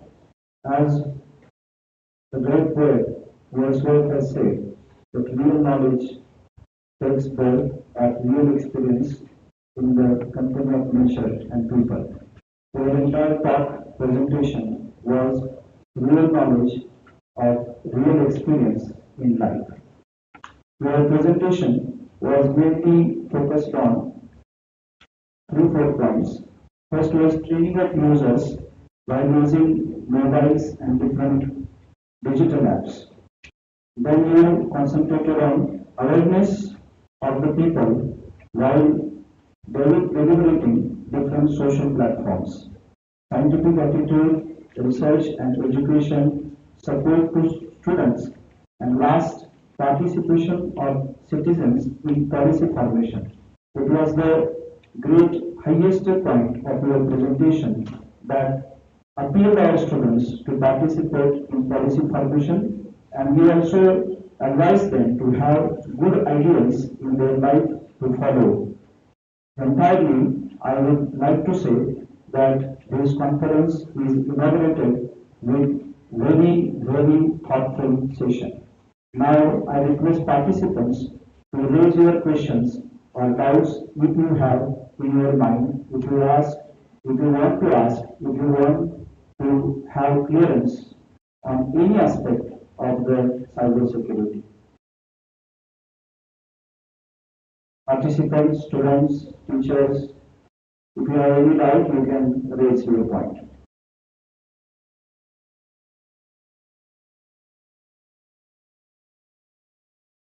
कोणाला काही शंका असेल, काही विचारायचं असेल मुलांना, पार्टिसिपंट्सना, तर तुम्ही विचारू शकता. तर खास मुंबईवरून या मार्गदर्शनासाठी आले. तुमच्या बाबतीत एखादी सायबरच्या घटना एखादी घडली असेल तरी तुम्ही शेअर करू शकता किंवा त्याबद्दलचं अधिक मार्गदर्शन घेऊ शकता.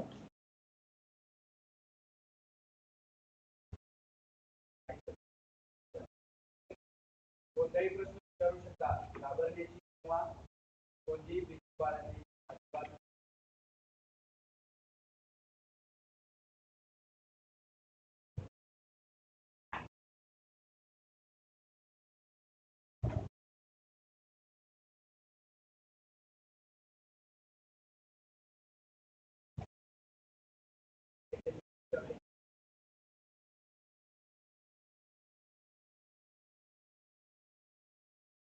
एक माहिती सांगायची राहून गेली, त्यामुळे तो प्रश्न तुम्हाला विचारतो. ऑनलाईन बँकिंग फ्रॉड झाल्यानंतर कशा पद्धतीने कार्यवाही करायची हे मी तुम्हाला सांगितलं. पण सोशल मीडिया संबंधी एखादा सायबर गुन्हा तुमच्यासोबत घडला तर तुम्ही काय कार्यवाही कराल? कुणाला माहिती आहे? यंगस्टर पैकी कोणी?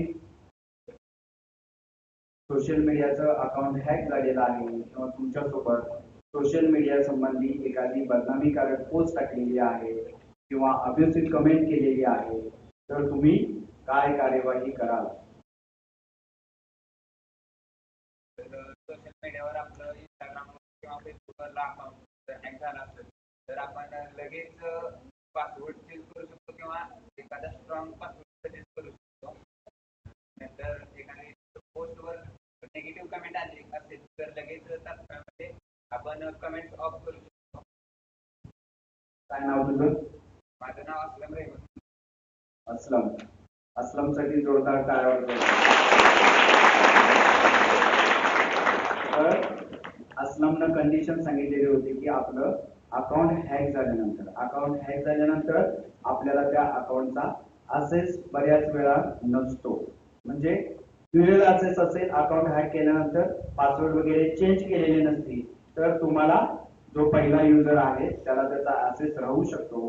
पण पासवर्ड जर चेंज केलेले असतील तर आपल्याला त्या अकाउंटचा ऍक्सेस राहत नाहीये.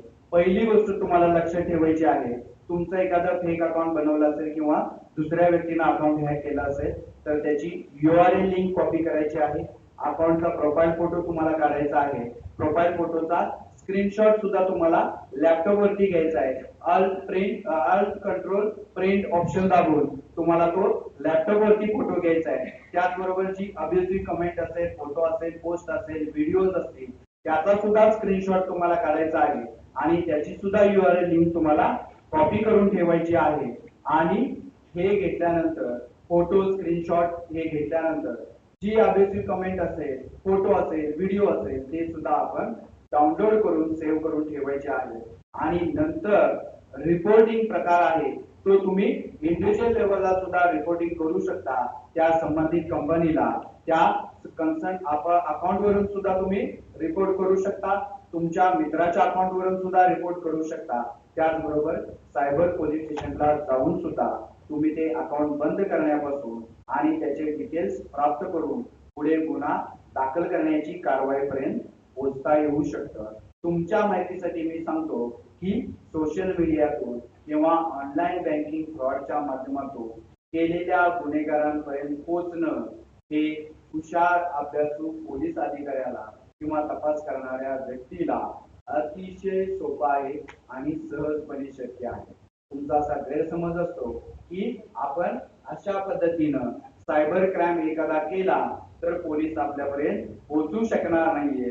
दुर्दैवानं प्रशिक्षित असलेला पोलीस अधिकारी जर तुमची केस हाताळत असेल तर तुमच्यापर्यंत 7 दिवसामध्ये, 15 दिवसामध्ये, 1 महिन्याच्या आतमध्ये तो पोलीस अधिकारी पोहोचू शकतो. मी एक FBI चा अधिकारी म्हणून अनेक लोकांना फसवणूक करणाऱ्या एका फ्रॉडस्टरला पकडलेलं होतं. त्यानं करोडो रुपयांची फसवणूक केलेली होती. करोडो म्हणजे एका व्यक्तीची फसवणूक करताना तो किमान 1 लाख, 2 लाख, 7 लाख, 10 लाख अशा रुपयांची फसवणूक करत होता. आणि अशा कितीतरी शेकडो लोकांची त्याने फसवणूक केलेली होती. पण 7 दिवसाच्या आत त्याला पकडलेला होता. कारण की पकडताना सुद्धा आपल्याला या तांत्रिक वापराबरोबर त्याच्या वैयक्तिक जीवनाचा सुद्धा वापर केलेला होता. तपासाचा तो अँगल वापरलेला होता. ज्या पद्धतीनं तुम्ही शाळा महाविद्यालयामध्ये विद्यार्थी किंवा शिक्षक म्हणून तुमचं एक प्रोफेशनल आयुष्य आहे, पण या आयुष्याबरोबर तुमचं एक वैयक्तिक सुद्धा आयुष्य आहे. या आरोपीला पकडताना त्याचा मोबाईल नंबर त्यानं कार बुकिंग करण्यासाठी कुठे वापरलेला होता, गॅस बुकिंग करण्यासाठी कुठे वापरलेला होता, ऑनलाईन खरेदी करण्यासाठी कुठे वापरलेला होता, या तांत्रिक बाबींचा व्यवस्थित उपाययोजना केल्या आणि तो डेटा अनालिसिस केल्यानंतर त्याला ट्रेस केलेलं होतं आणि तो ओलाची कार बुक करत होता. प्रत्येक वेळेला गुन्हा करण्यासाठी ओलावरून एका मोबाईल नंबरवरून कार बुक करत होता. ओला कंपनीशी संपर्क साधून आता या आरोपीनं कार बुक केल्यानंतर त्याला एक प्लॅन दिलेला होता की कार बुक केल्यानंतर काही ठराविक अंतरावर गेल्यानंतर ती कार बंद पडली पाहिजे आणि कार बंद पडल्यानंतर लोकेशन पाठवून दुसरी कारची मागणी करायची आहे आणि त्या दरम्यान आम्ही त्या लोकेशनवरती पोहोचणार. अशा प्रकारे त्या आरोपीला पकडलेलं होतं. त्यावेळेला तो स्वतः आरोपी आश्चर्यचकित झालेला होता आणि त्यानं सांगितलेलं आहे की एवढ्या कमी कालावधीमध्ये मला पहिल्यांदाच कोणीतरी पकडलेला आहे आणि मी तुम्हाला सॅल्यूट करतो. अशा प्रकारे काम करून आपल्याला आरोपींना पकडण्यापर्यंत पोहोचण्यासाठी प्रयत्न करायचा आहे. असा दृष्टिकोन प्रत्येक कृती करताना तुम्ही ठेवला, दोन्ही बाजूंचा वापर केला. डेटा अनालिसिस, डेटा हा जीवनामध्ये महत्वाचा भाग होणार आहे तुमच्या वैयक्तिक करिअर मध्ये आणि अशा कोणत्याही कामासाठी सुद्धा तो उपयोगी येणार आहे. तुम्हाला काही प्रश्न असतील तर विचारा, अन्यथा आपण थांबूया.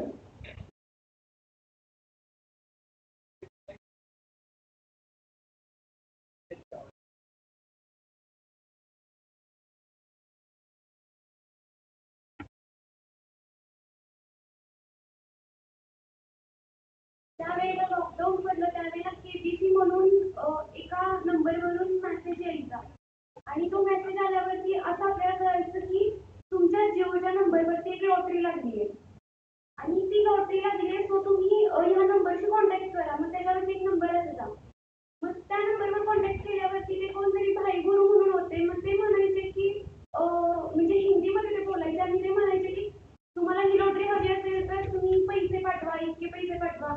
मग मॅक्झिमम लोकांनी ते पैसे पाठवले होते. सो त्याची कंप्लेंट कोणाकडे करायची?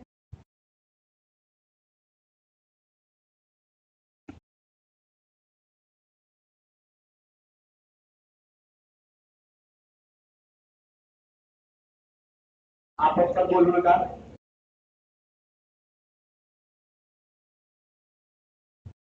अशा प्रकारचे ऑनलाईन बँकिंग फ्रॉड करणारे असंख्य प्रकारचे गुन्हे करतात. फक्त केबीसीची लॉटरी लागलेली आहे असं नाहीये, तुमची केवायसी अपडेट केलेली नाहीये, इलेक्ट्रिसिटी बिल भरलेलं नाहीये, तुम्हाला कॅशबॅक मिळणार आहे, तुम्हाला वेगवेगळी लॉटरी लागलेली आहे, तुम्हाला पैसे मिळणार आहे, तुम्हाला जॉब लागलेले आहे, तुमचं credit card debit card KYC update केलेली नाहीये, पेटीएम गुगल पे अपडेट केलेले नाहीये, असे विविध प्रकारचे कॉल तुम्हाला येऊ शकतात. पण पहिली गोष्ट लक्षात ठेवायची आहे की अशा ऑनलाईन माध्यमातून आलेल्या कोणत्याही कॉलवरती तुम्ही विश्वास ठेवायचा नाहीये. त्याच्यासाठी तुम्ही अधिकृत वेबसाईट, अधिकृत कस्टमर केअर नंबर आणि संबंधित संस्थेचं अधिकृत कार्यालय या कार्यालयामध्ये जाऊनच खात्री करायची आहे. दुसरी गोष्ट, अशा व्यक्तीनं सांगितलेली माहिती ही खरी असते असं समजून त्याला अजिबात प्रतिसाद द्यायचा नाहीये. तिसरी गोष्ट, त्यानं दाखवलेली भीती, त्याने दाखवलेलं प्रलोभन किंवा त्रास देण्याचा तुम्हाला केलेला प्रयत्न याला घाबरून न जाता, प्रलोभनाला बळी न पडता तुम्ही कोणत्याही प्रकारचा पिन, पासवर्ड, ओटीपी अजिबात त्या व्यक्तीला शेअर करायचा नाही. आणि चौथी महत्वाची गोष्ट, तुम्ही ऑनलाईन ट्रान्झॅक्शन अजिबात करायचे नाही. कारण की तुमचे कष्टाचे पैसे एक वेळ दुसऱ्या व्यक्तीच्या अकाउंट वरती चुकून जरी गेले तरी सुद्धा ते तुम्हाला परत मिळवता येत नाहीये. आणि हे फ्रॉडस्टरच्या अकाउंट मध्ये गेलेले पैसे परत मिळवणे हे अतिशय अशक्य बाब आहे. त्यामुळे ऑनलाईन ट्रान्झॅक्शन करण्यापूर्वी तुम्ही खूप विचारपूर्वक करणं गरजेचं आहे. आणि पाचवी महत्वाची गोष्ट, येणारे कोणतेही कॉल्स याला प्रतिसाद देऊन तुम्ही ओटीपी, पिन, पासवर्ड या गोष्टी शेअर करायचे नाहीये, QR कोड स्कॅन करायचा नाहीये, एखादं ऍप डाउनलोड करायचं नाहीये किंवा एखादी लिंकला सुद्धा क्लिक करायचं नाहीये. याची पूर्ण काळजी घेतल्यानंतर तुमच्या सोबत अशा प्रकारची ऑनलाईन बँकिंग फ्रॉड होणार नाहीये. आणि दुर्दैवाने जर झाला तर त्याची कंप्लेंट कुठे करायची हा प्रश्न विचारलेला होता. शहरामध्ये सायबर पोलीस स्टेशन असतं, इथे सुद्धा आपल्या सांगली जिल्ह्यामध्ये सायबर पोलीस स्टेशन किंवा सायबर सेल हा जिल्ह्याच्या ठिकाणी असतो. त्यामुळे इथून आपल्याला सांगलीला कंप्लेंट द्यायला जाण्यापर्यंत खूप वेळ लागू शकतो. पण आपली कंप्लेंट तिथंच रजिस्टर करावी लागेल. कारण की पोलीस स्टेशन स्तरावरती किंवा न्यायालयीन व्यवस्थेमध्ये सायबर गुन्ह्यांचा तपास करण्यासाठी किंवा ही सर्व प्रक्रिया करण्यासाठी तेवढे प्रशिक्षित अधिकारी आणि पोलीस अंमलदार नाहीयेत, वकील नाहीयेत, जज सुद्धा प्रशिक्षित नाहीये. त्यामुळे सर्वात मोठी जबाबदारी ही तुमची स्वतःचीच राहते. आपले पैसे आपण स्वतः सुरक्षित ठेवण्यासाठी प्रयत्न करायचा आहे. या व्यवस्थेमध्ये चांगला अधिकारी असेल, चांगला वकील असेल, चांगला जज असेल तर तुम्हाला न्याय मिळू शकतो. पण पैशाची रिकव्हरी होण्याची शक्यता खूप कमी आहे.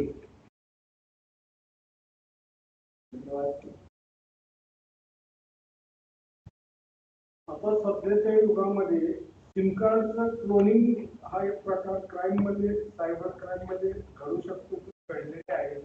त्या बाबतीत जर आमच्यासारखा जर अज्ञानी जर असेल किंवा आम्हाला याचं काय कळत नाही, मोबाईल बँकिंग कळत नाही, काहीच कळत नाही, अशा वेळेला जर आमचं सिम कार्ड क्लोन केलं आणि जर ऑफर काढला तर आमच्यावर काय कारवाई होईल, जरा त्याबाबत जरा माहिती द्यावी. SIM card, credit card, debit card किंवा तुमचे कोड वापरून काही डॉक्युमेंट तुम्ही बनवलेले असतील तर ते क्लोन होण्याची शक्यता जास्त आहे. तो सायबर गुन्ह्यांमधला एक पुढचा टप्पा आहे. त्याच्यासाठी विशेष तज्ञ व्यक्तीची गरज असते. त्याचबरोबर ज्या संबंधित संस्थेनं हे SIM card, credit card, debit card issue केलेला आहे त्यांच्याकडून हा डेटा लीक झालेला असतो आणि त्या डेटाचा वापर करून अशा पद्धतीने हे कार्ड क्लोन केलेले असतात. सरांनी विचारलं की अशा प्रकारचे क्लोन केलेल्या कार्डचा वापर करून एखादा जर गुन्हा घडला तर आम्हाला काय धोका आहे. तर अशा पद्धतीनं कार्ड क्लोन झालेलं असेल तर तुम्हाला त्याची माहिती नसते, पण तुमच्या कार्डवरून जर पैसे काढले असतील, काही गोष्टी घडलेल्या असतील तर त्याचे OTP आणि काही महत्वाच्या गोष्टी, डेबिट झालेले SMS हे तुमच्याकडे येतात आणि तुम्ही याची तात्काळ तक्रार पोलीस स्टेशनला करायची आहे. FIR जरी रजिस्टर नाही केला तरी सुद्धा तुम्ही एक लेखी अर्ज करून तो अर्ज पोलीस स्टेशनला जमा करायचा आहे आणि त्याची OC कॉपी तुमच्याकडे असली पाहिजे. त्यामुळे त्या क्लोन केलेल्या कार्डांचा गैरवापर करून काही दुसऱ्यांची फसवणूक करण्याची किंवा गुन्हा करण्यासाठी वापर केला असेल तर तुम्हाला भविष्यामध्ये त्रास होणार नाहीये. सोशल मीडियाच्या अकाउंट मध्ये सुद्धा तुमचा अकाउंट हॅक करून डुप्लिकेट अकाउंट बनवून अशा पद्धतीचं अन्य व्यक्तीची सुद्धा फसवणूक केली जाऊ शकते, त्याला त्रास दिला जाऊ शकतो. ज्या वेळेला तुमच्या ही गोष्ट लक्षात येईल त्यावेळेला सुद्धा तुम्ही पोलीस स्टेशनला कंप्लेंट करायची आहे. किमान एक लेखी अर्ज तरी द्यायचा आहे आणि त्याची प्रत जमा करून ठेवायची आहे. हरवलेल्या वस्तू किंवा मोबाईल याची सुद्धा मिसिंग कंप्लेंट किंवा हरवलेल्याची कंप्लेंट द्यायची आहे आणि त्याची प्रत सुद्धा आपण स्वतः जपून ठेवायची आहे. भविष्यामध्ये 1 वर्षानंतर 2 वर्षानंतर सुद्धा आपल्याला त्याची गरज पडू शकते. या सुरक्षितता आपण घेऊ शकतो कारण की तुमचं कार्ड क्लोन होऊ नये म्हणून तुम्ही स्वतः काही सुरक्षितता घेऊ शकत नाहीये. जास्तीत जास्त सुरक्षितता तुम्ही पाळू शकता की ज्या ठिकाणी कॅमेराद्वारे इमेज कॅच केली जाऊ शकते अशा ठिकाणी तुमचा कार्डचा वापर करताना पिन पासवर्ड टाकताना तुम्ही हात ठेवून त्याचा फोटो घेतला जाणार नाहीये किंवा स्कॅमर लावलेले असतात ज्या मशीनला त्या मशीनची तपासणी तुम्ही करून बघितली पाहिजे आणि ते स्कॅमर ड्युएल टेपनं चिटकवलेले असतात किंवा स्टिक केलेले असतात ते तुम्ही व्यवस्थितपणे बारकाईनं बघणं गरजेचं आहे. अशा ठिकाणी फोटो काढून तुमचं कार्ड क्लोन केलं जाऊ शकतं. चला लास्ट एक प्रश्न. आवाज येईल बोला. हा.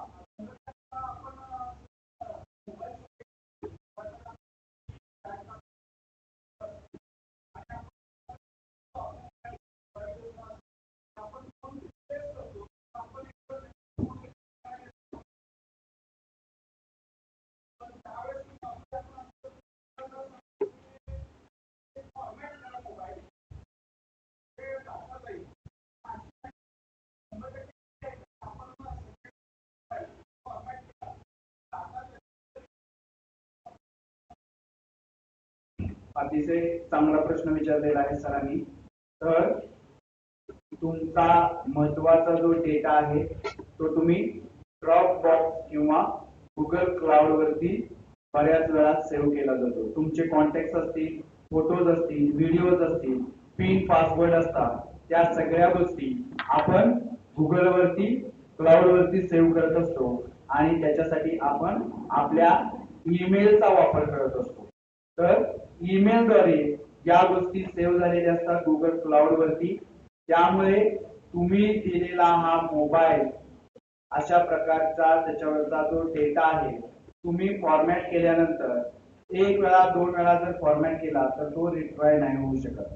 पण 1 वेळा फॉर्मॅट केलेला डेटा हे रिट्राय करणारे काही सॉफ्टवेअर किंवा वेगवेगळ्या याचा टूलचा वापर करून आपण रिट्राय करू शकतो.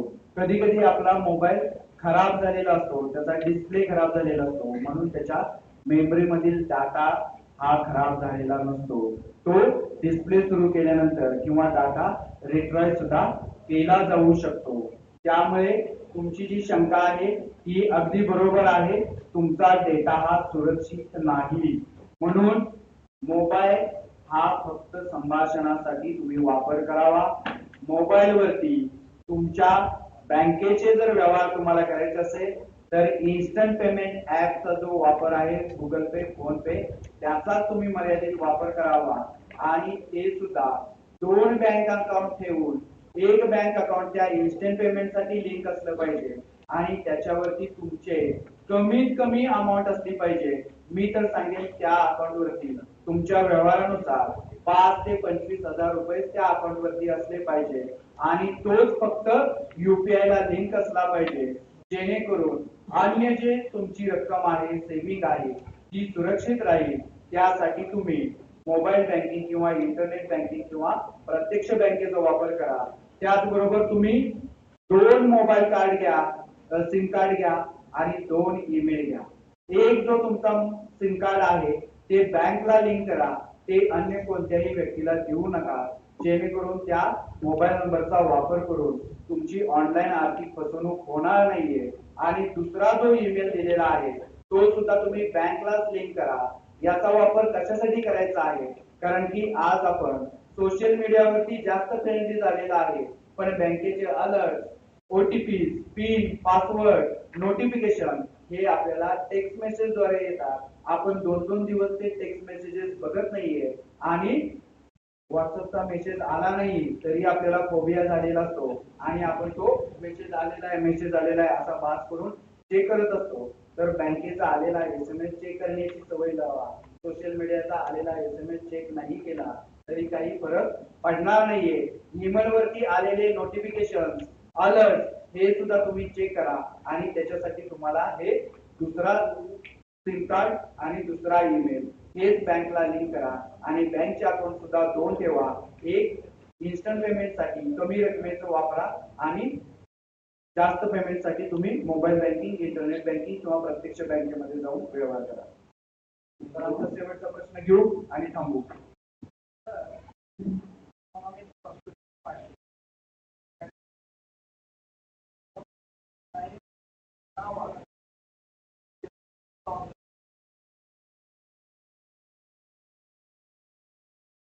सरांनी खूप छान प्रश्न विचारलेला आहे की सोसायटी प्रॉस्पेरिटी वाढलेली आहे तरी सुद्धा क्राईम रेट का वाढलेला आहे.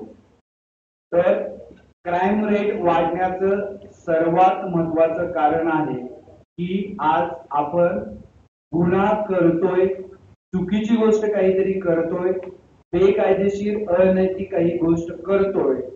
ही जी मनामध्ये भावना असते ती भावनाच आज कमी झालेली आहे. ज्याप्रमाणे मगाशी मी सांगितलं की जुन्या काळामध्ये गरीब असणारा, परिस्थितीमुळे गांजलेला एखादा व्यक्ती गुन्हा करण्याकडे वळत होता. आज आपण नशा करण्याचं प्रमाण वाढलेलं आहे. आपल्या वैयक्तिक जीवनामध्ये आपल्याला इझी मनी मिळवण्यासाठी प्रयत्न वाढलेला आहे.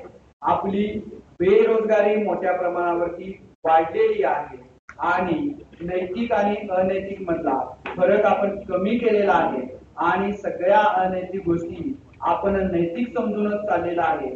त्यामुळं गुन्हे करण्याचं प्रमाण वाढलेलं आहे. हा त्याच्या पाठीमागचा माझा स्वतःचा अनुभव आहे. धन्यवाद.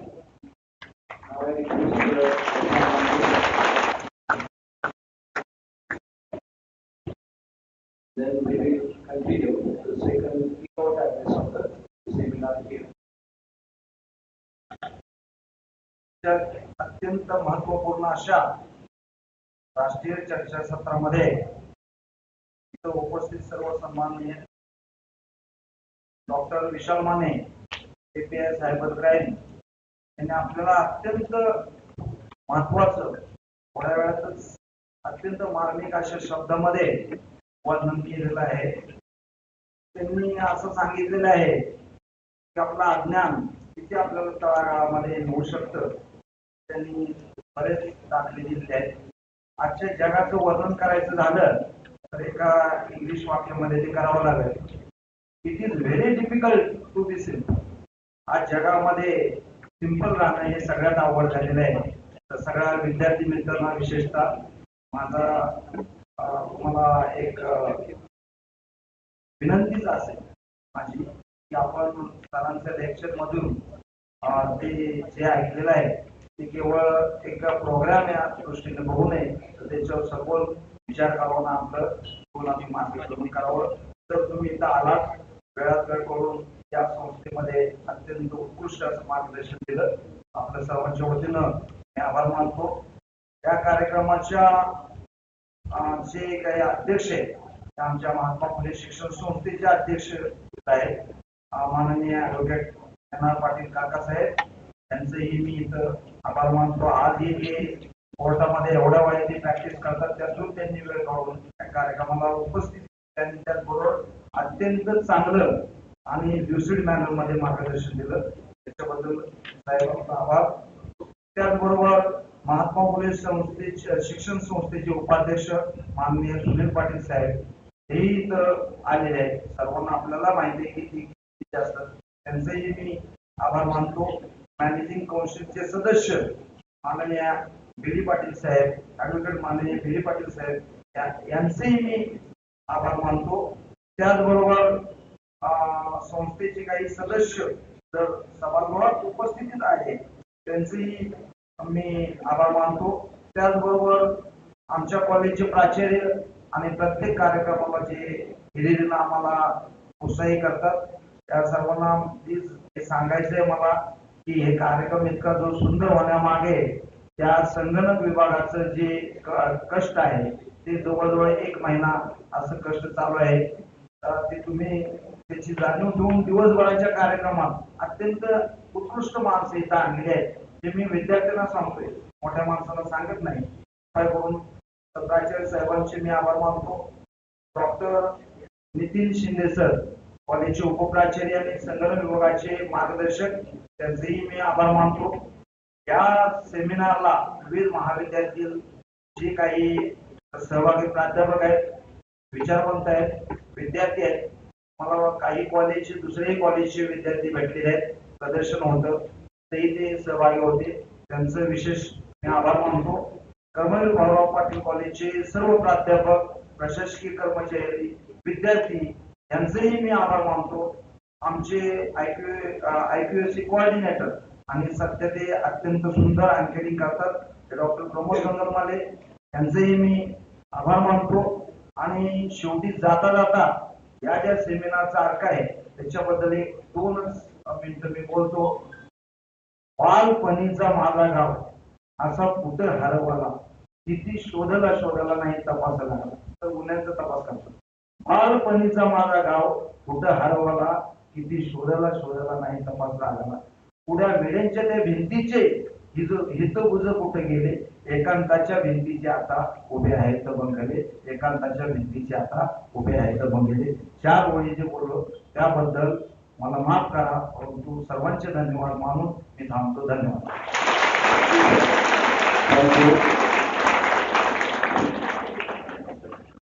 Thank you all for being part of the inaugural function. Now may I request Dr. S.K. Khalse sir and Mrs. Dipti Agarwal ma'am to kindly occupy the chair on the dais.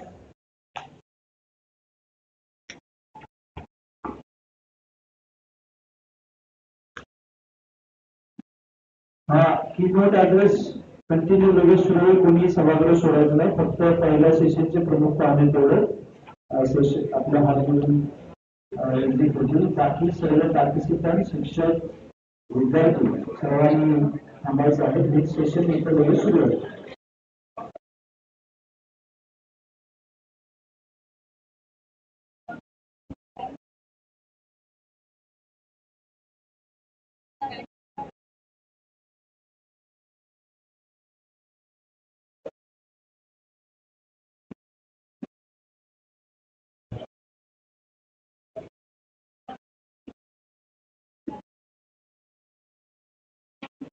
We have set the stage for an enriching conference ahead.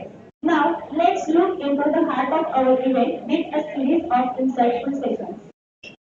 As we move forward, remember that your engagement and participation will be key to making this conference a success.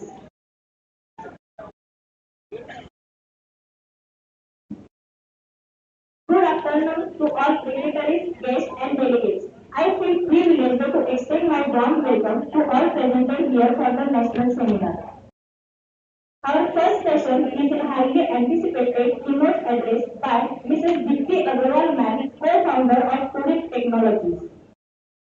Now, I would like to request Chairperson of this session, Dr. S.K. Khalse sir, Head of Political Science Department of our college, to felicitate Honorable Keynote Addressee Mrs. Dipti Agarwal ma'am.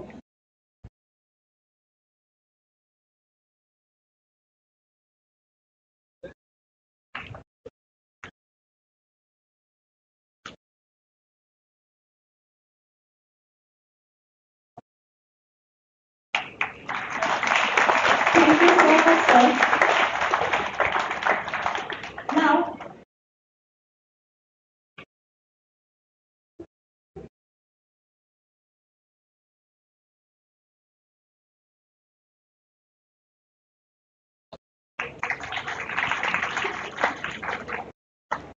Thank you, sir. Now, I would like to request Mrs. Prajakta Patel ma'am to present flowers to the chairperson of our first session, Dr. S.K. Khadse sir.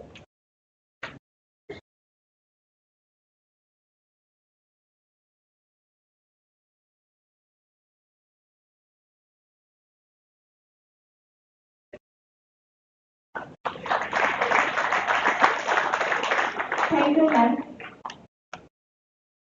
Now, I would like to invite Dr. S.K. Khadse sir to introduce keynote address of the session.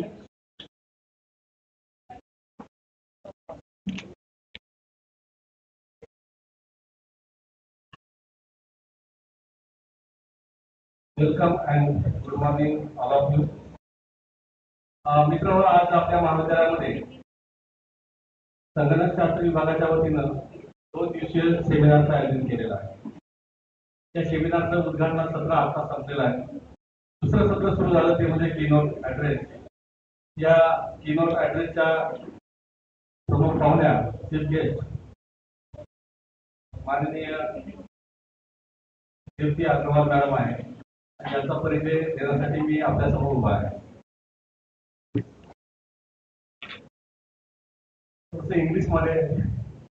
इंग्लिशमध्ये सांगतो. I am Dr. Santosh Khadse, Department of Political Science in this college. I would like to give briefly introduction of our chief guest. Honorable Dipti Agrawal ma'am is the CEO, Chief Executive Officer, and founder of Today Digital. Honorable Dipti Agrawal ma'am completed her education, her BE, Bachelor of Engineering from NIT Surgapur, and MBA in IBS Hyderabad, Finance and Marketing. After the completing her BE and MBA, ma'am was serving as functional and ERP consultant at reputed firm for 4 years. At TUDIP, the TUDIP संस्था आहे त्यांची. At TUDIP, Dipti ma'am held multiple responsibilities, although her expertise lies in agile methodology and project management. Honorable Dipti ma'am is a genius leadership style and successful professional journey have inspired many and consultants. Consequently, have all had the title of being the true leader of the people. Dipti ma'am a true role model, visionary entrepreneur, and Dipti ma'am recognized as one of the 25th influential women in India in 2017. Dipti ma'am has 15 years experience in this field. खरं तर मॅडमचा परिचय बराचसा इंटरनेटवर आहे. मॅडमच्या मुलाखती पण बघितल्या मी युट्यूबवर, मॅडमचे भाषण पण बघितले. थोडासा वेळ आपला पहिल्या सेशनला जास्त गेला, त्यामुळे मी तिथं थोडासा मॅडमचा परिचय थोडा कमी करतो, थांबवतो. कारण मॅडम आपला परिचय आणि आपल्या कामाचा जो आवाक आहे तो मोठा आहे आणि मॅडमने स्वतः रोबोट आणलेला आहे. तो रोबोटचं प्रात्यक्षिक करून मॅडम सर्व माहिती आपल्या समोर सांगतील. ते थांबतो आणि माझा परिचय या ठिकाणी थांबतो. जास्तीत जास्त मॅडमला धन्यवाद. Thank you so much, sir. Now, I would like to invite Inspector Keynote Address Dipti Agrawal ma'am to enlighten us and sharing valuable insights.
guys are not hungry.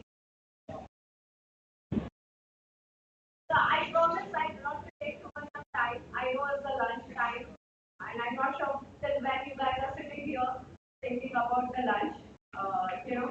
So I just take your 10 minutes of time, and I would like all of you to pay attention, assuming all of you understand English.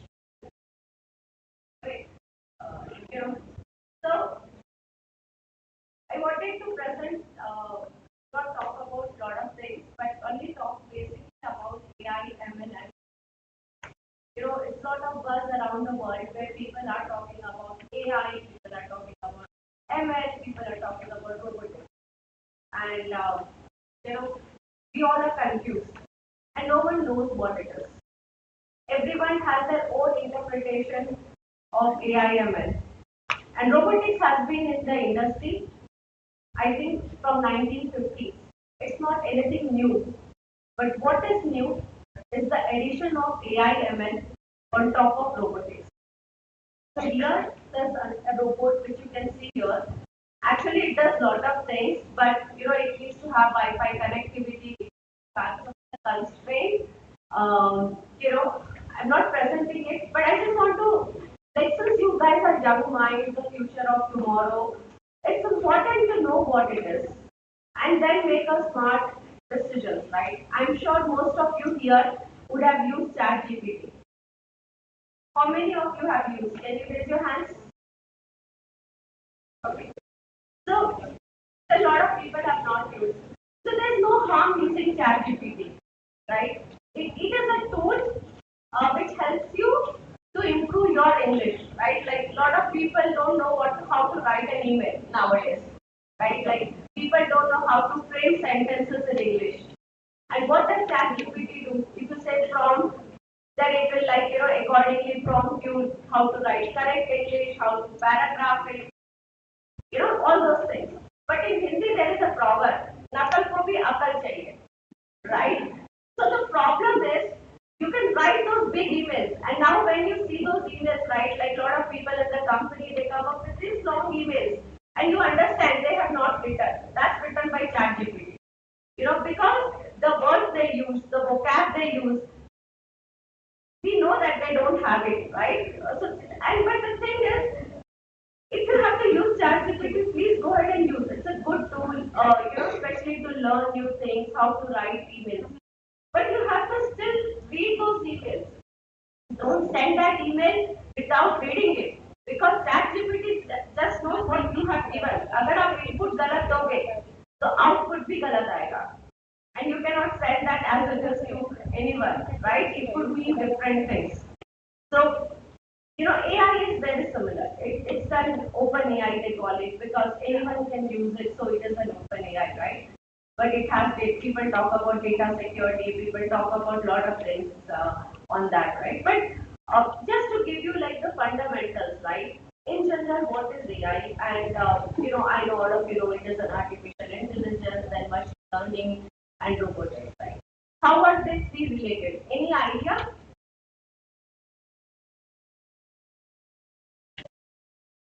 Sorry?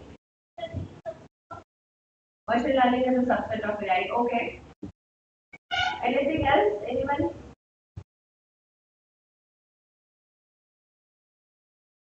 Okay. So when you guys were kid or way before that also, right? There were robots. What these robots used to do?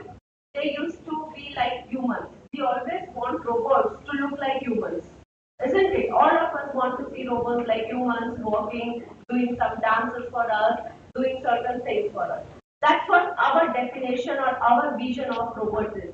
But robots are way much more than that. And especially in today's world. These robots, the robot which is sitting here, is AI and ML enabled. It is not a normal robot. And what does that mean when I say it is an AI ML enabled? So AI has these four features, makes it an AI and makes it an intelligence thing. First is the vision. What is vision? Like we human beings can see certain things, and based on certain things, we can act accordingly. Right? That's what the vision is. Vision से देखना नहीं है. Vision कुछ देख के उसके accordingly act and react. That's what the vision means. And then now with the AI, you can train a robot or a machine. Robot is nothing but a machine, and it can be interfere. It can be, it can look like anything you want it.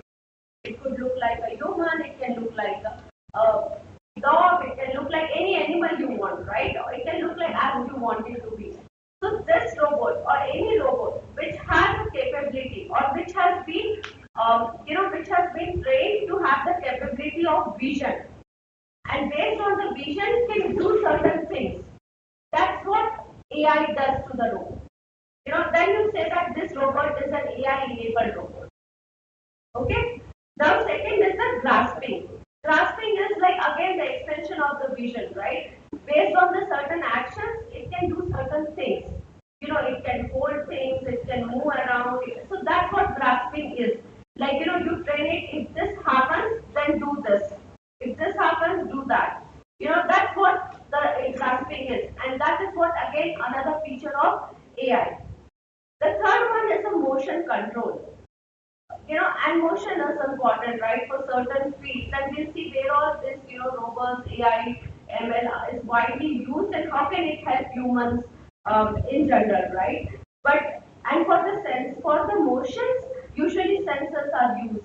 So in this robot, there are multiple sensors, and the sensors can be used based on the problem our robot is solving. It can use sensors in the front, it can use sensors in the side, it can use sensors in the back. So it all depends the sensors to be used based on the problem we are solving.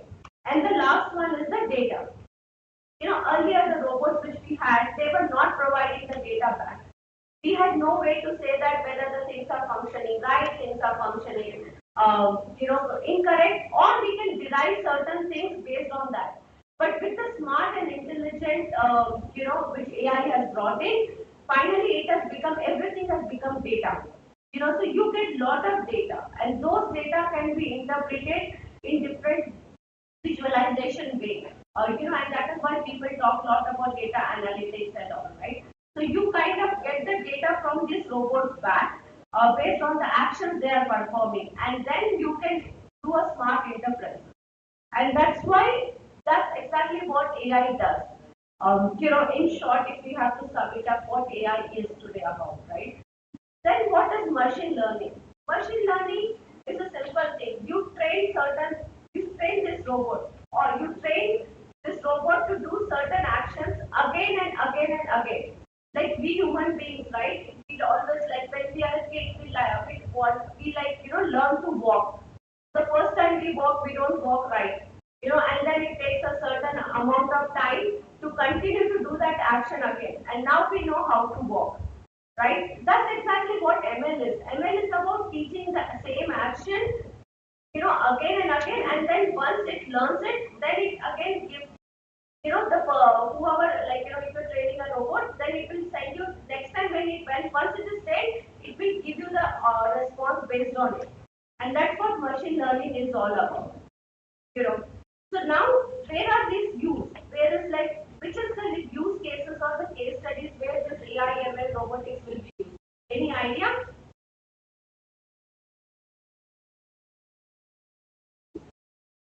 Anyone? Any idea? Good.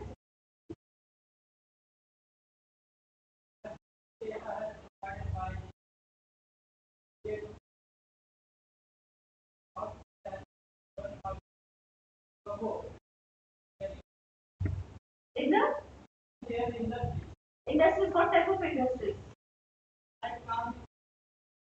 Okay. So automobiles is one of the biggest users of robots. That's exactly right. Then there are other industries, and we see the use cases. The first and the foremost industry where robots can be useful is healthcare. And it sounds a bit weird, right? How can the robots be used in the healthcare industry, right? But especially those robots are not this big robots as you see here or anywhere in the pictures, right? They are very tiny robots, and they are used to kind of, there is a surgery named as robotic surgery.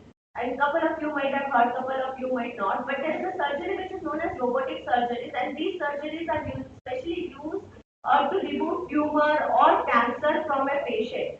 Where human hands cannot go, these robots can, go inside your body and can remove those cancer cells or tumors. So healthcare is one of the most, prominent industry where AI, ML robots are being used. There are a lot of research which are being done, and a lot of companies, healthcare companies, are using AI, ML, and we are developing one of the products and working with one of the clients in US. So what we are trying to do is we are trying to prevent heart attacks. Usually, when it is heart attack, the way we all react to heart attack is post heart attack care, right? अगर heart attack आया तो उसके बाद we walk, we kind of eat certain type of food, we take precautions. But why to get heart attack? And how do you prevent heart attack?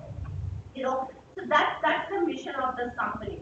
So what we are trying to do is we are trying to get those diaphragm images. So we ask the people, after a certain age to go and take the diaphragm images, do a regular check. And once you do a regular check, you get those diaphragm images.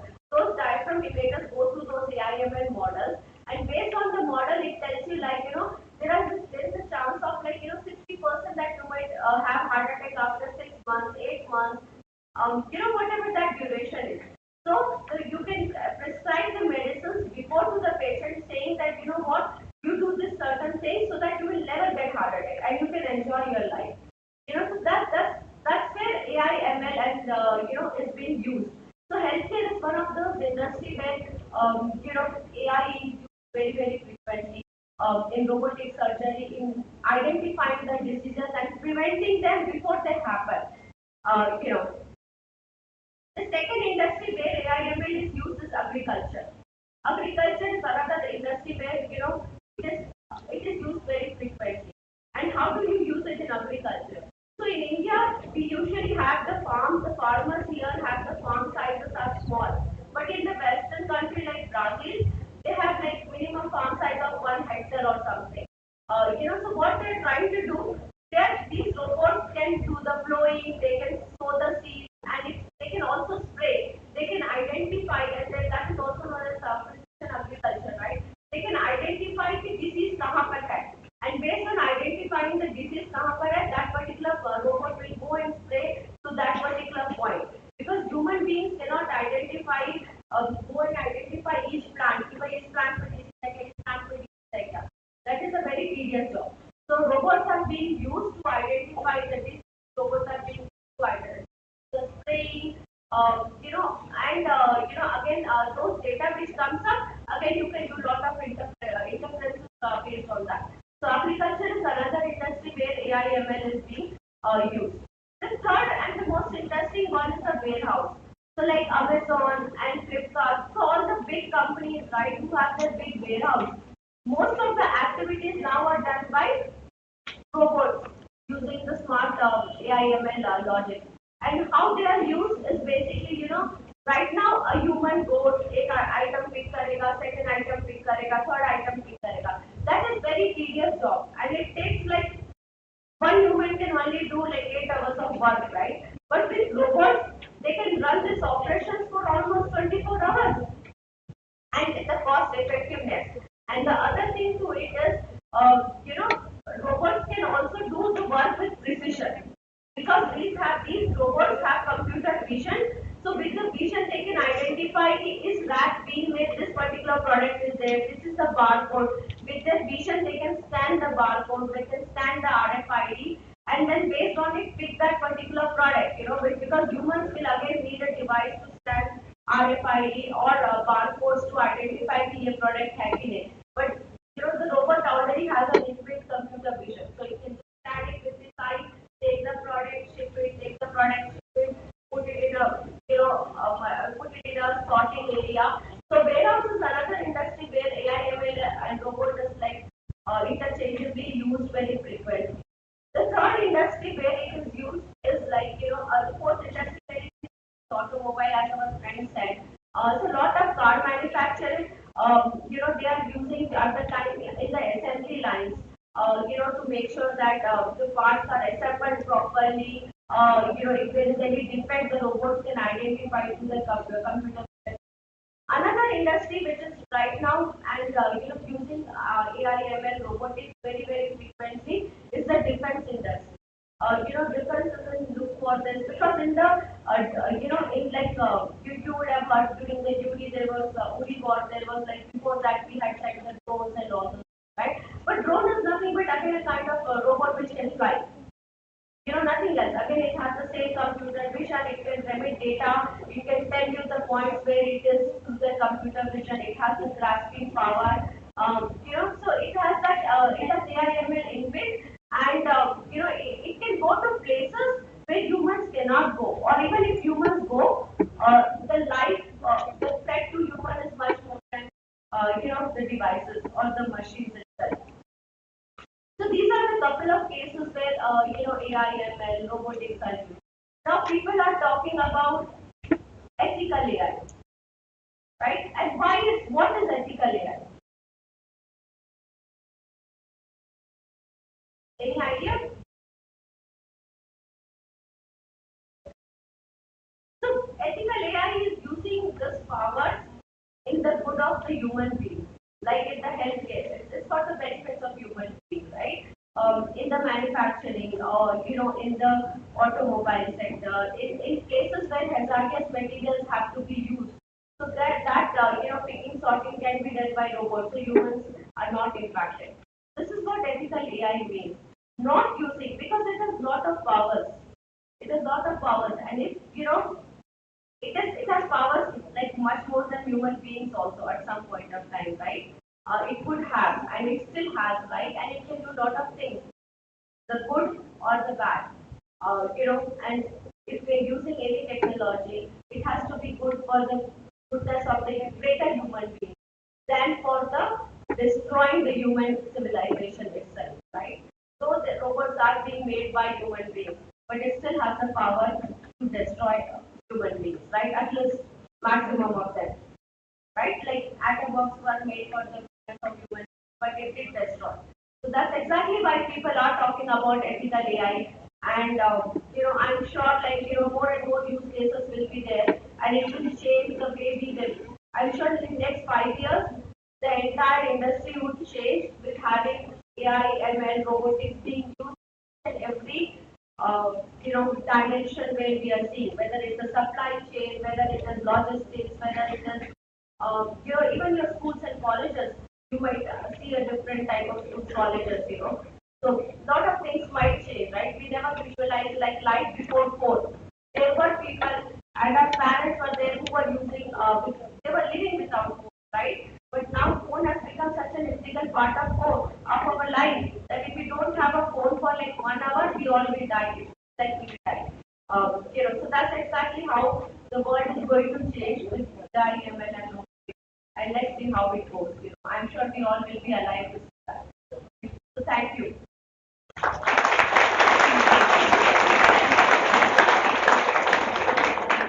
Anyone has any questions?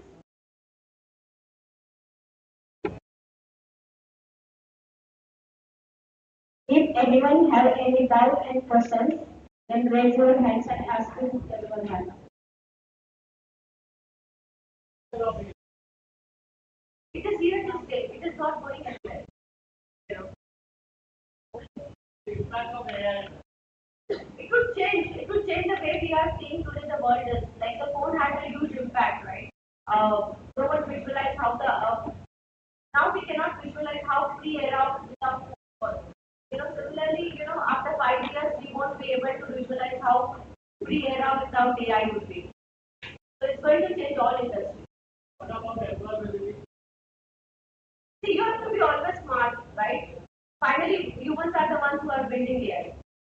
So you have to beat it with your own intelligence. That the dumb and the boring work would almost get replaced by robots or AI. How do you think that AI will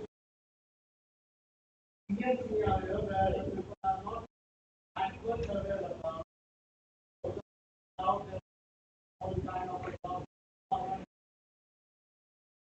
how do you realize that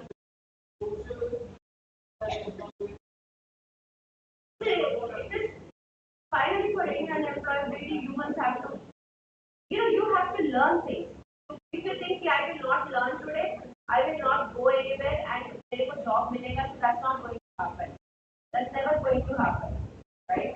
We have so many brilliant people in our country, right? Then right. So basically, we as a civilization are even smart enough, and people would come up to the street, and people will learn. How did people learn phones?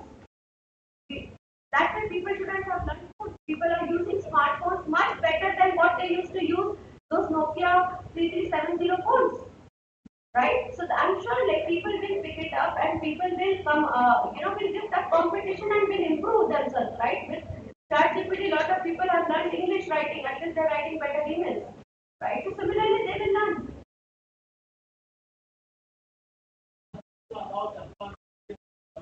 That you cannot tell now,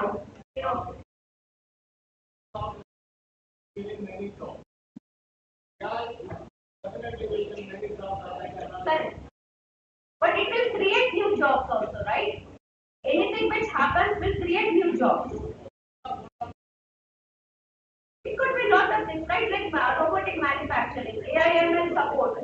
Lot of those type of work would come in, right? Repair of these machines. Could be lot, different jobs would come in. So that's always the case. One thing goes down, another comes up. That's law of nature. Anyone, any questions? Okay. Thank you. Thank you, everyone. Thank you so much, ma'am. For an enlightening keynote address. Your insights have provided us with a strong foundation for the rest of the conference.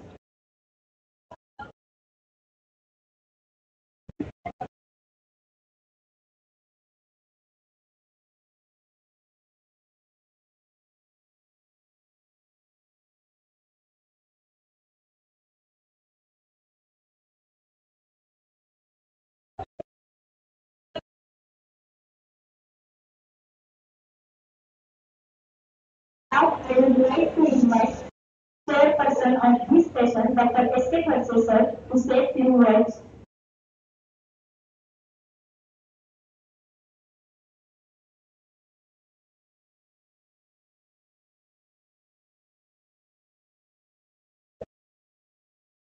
त्या keynote sessionचा प्रमुख पाहुण्या doctor Deepti Agarwal madam यांनी keynotes मध्ये आपल्याला address करताना एक नवीन टेक्नॉलॉजीची ओळख करून दिली. तर ही कुठेतरी आम्ही नेटवर काहीतरी भरताना येत होतो कोड. मलाही नेहमी असा प्रश्न पडला की तो कोड का टाकायचा. तिथं खाली तर आय एम नॉट रोबोट. तो कोड टाकला तर तुम्ही टाकला म्हणजे माणसाने टाकला. कोड नाही टाकला तर मग कदाचित रोबोटने काहीतरी कोड टाकून काहीतरी फ्रॉड होऊ शकतो. मग तिथं कुठेतरी येते का आय एम नॉट रोबोट. त्याला क्लिक केलं की मग पुढे प्रोसेस होते कुठलाही फॉर्म भरताना. रोबोट येते. रोबोटिक टेक्नॉलॉजी यायला लागलेली आहे. मेडिकल क्षेत्रामध्ये मॅडम सांगितलं मेडिकल क्षेत्रामध्ये खरंच आहे. मॅडम जी सर्जरीला खूप वेळ लागायचा ब्रेन सर्जरी पूर्ण तोटी ओपन करून हार्टची सर्जरी ती जी किचकट होती ती रोबोटिक टेक्नॉलॉजीमुळे अगदी सोपी झालेली आहे. मॅडमने आर्टिफिशियल इंटेलिजन्स हा एक मुद्दा काढला. आता मॅडम त्याला थोडंसं स्कोप यायला लागलेला आहे. कम्प्युटर क्षेत्रामध्ये सायबरच्या याच्यामध्ये आर्टिफिशियल इंटेलिजन्स हा शब्द याला येतोय थोडासा कानावर येतोय. आणि आता त्या टेक्नॉलॉजी स्वीकारल्याशिवाय कुणालाच पर्याय राहणार नाही. सरांनी जो प्रश्न विचारला तर असा आहे की मॅडम एका बाजूला पहिलं जे आमचे इंजिनियर होते आमचे बीसीए वगैरे हे मुलं जे आहे ते डिझाईन करायचे. आता डिझाईन करायची गरज पडणार नाही काय. एकदा तुम्ही कमांड दिली की विदिन 1 सेकंड तुम्हाला लगेच डिझाईन तुम्हाला तयार होऊन येईल प्राप्त होऊन येईल. रोबोट ऑटोमॅटिक सर्व काम करणार आहे. कारण असं पण ऐकलं आपण त्यामध्ये आता त्या महिला रोबोटिक तयार केल्या. रोबोटिक महिला त्याला सांगायचं सर्व गोष्टी करू शकतात त्या. तुम्ही सांगायचं फक्त पाणी आण चपाती आण काय असेल ते तिथं बस चल सोबत शॉपिंगला सर्व गोष्टी करायला लागल्या. उद्या भविष्यात प्रत्येक माणसाला रोबोटिक टेक्नॉलॉजी शिवाय राहू शकणार नाही अशी स्थिती होणार आहे. आणि म्हणून रोबोटिक टेक्नॉलॉजी आणि तुमचे जे आहे आर्टिफिशियल इंटेलिजन्स याचे फायदे खूप आहेत मॅडम, पण आमच्या दांडगे सरांनी प्रश्न विचारला त्या पद्धतीने तोटे पण खूप आहेत. उद्या ही जी पिढी आहे, एवढी पिढी आहे, या पिढीला जॉब नाही लागणार. त्याचं उत्तर एक आहे, मॅडमनी सांगितलं उत्तर सुद्धा, त्याच्यामध्ये तुम्ही स्मार्ट बनला पाहिजे. 100 मध्ये 1 स्मार्ट बनणार आहे आणि 1 माणूस 100 लोकांचं काम करणार आहे. हे धोके पण आहेत सर आर्टिफिशियल इंटेलिजन्स मध्ये. रोबोटिक टेक्नॉलॉजीचे पण खूप धोके आहेत. म्हणून तर मॅडम आता सध्या इंजिनिअरिंगचं क्षेत्र का खाली घसरलंय, पॉलिटेक्निकचं डिप्लोमा इन इंजिनिअरिंग का घसरलंय, त्याचं महत्वाचं कारण ही टेक्नॉलॉजी आलेली आहे. रोबोटिक टेक्नॉलॉजी, 1 माणूस 5, 10, 15 माणसं काम करायचे, आता या रोबोटिक आणि आर्टिफिशियल इंटेलिजन्स मुळे 1 माणूस 10, 15 लोकांचे काम करतोय. त्याचे धोके खूप आहेत. स्वीकारायला पाहिजे, पर्याय नाही. त्याच्यावर मॅडमनी जे सांगितलं की रोबोटिक, आर्टिफिशियल किंवा मशीन लर्निंग आता आलेलं आहे आणि आता सांगायला काय हरकत नाही की भविष्यामध्ये शासकीय सर्व सेक्टर सर्व बंद झाले, विकून टाकले. शासनाने सर्व शासकीय उद्योगधंदे विकून टाकले. सरकारच्या खात्यामध्ये आता कंत्राटी स्वरूपात यायला लागले. शासकीय इंजिनिअरिंग कॉलेजला आता कंत्राटी प्राचार्य आणि प्राध्यापक भरायला सुरुवात केलेली आहे, जाहिरात आल्या. खाजगीकरणाशिवाय पर्याय नाही आणि खाजगीकरणामध्ये ही टेक्नॉलॉजी स्वीकारल्याशिवाय कुठलाच पर्याय असणार. आणि म्हणून आपल्याला याला सामोरं जावं लागणार आहे. काय नेमका आर्टिफिशियल इंटेलिजन्स आहे, त्याच्यामध्ये कुठल्या संधी आहेत, कुठले कोर्सेस आहेत भविष्यामध्ये, याच्याकडे वळल्याशिवाय तुमच्या सर्व विद्यार्थ्यांना पर्याय नाही. त्याच्यामध्ये तुम्हाला करिअर करायचं असेल तर तुम्हाला त्याचे एक्सपर्ट बनायलाच पाहिजे, स्मार्ट बनायलाच पाहिजे, तुमच्यामध्ये स्किल यायलाच पाहिजे.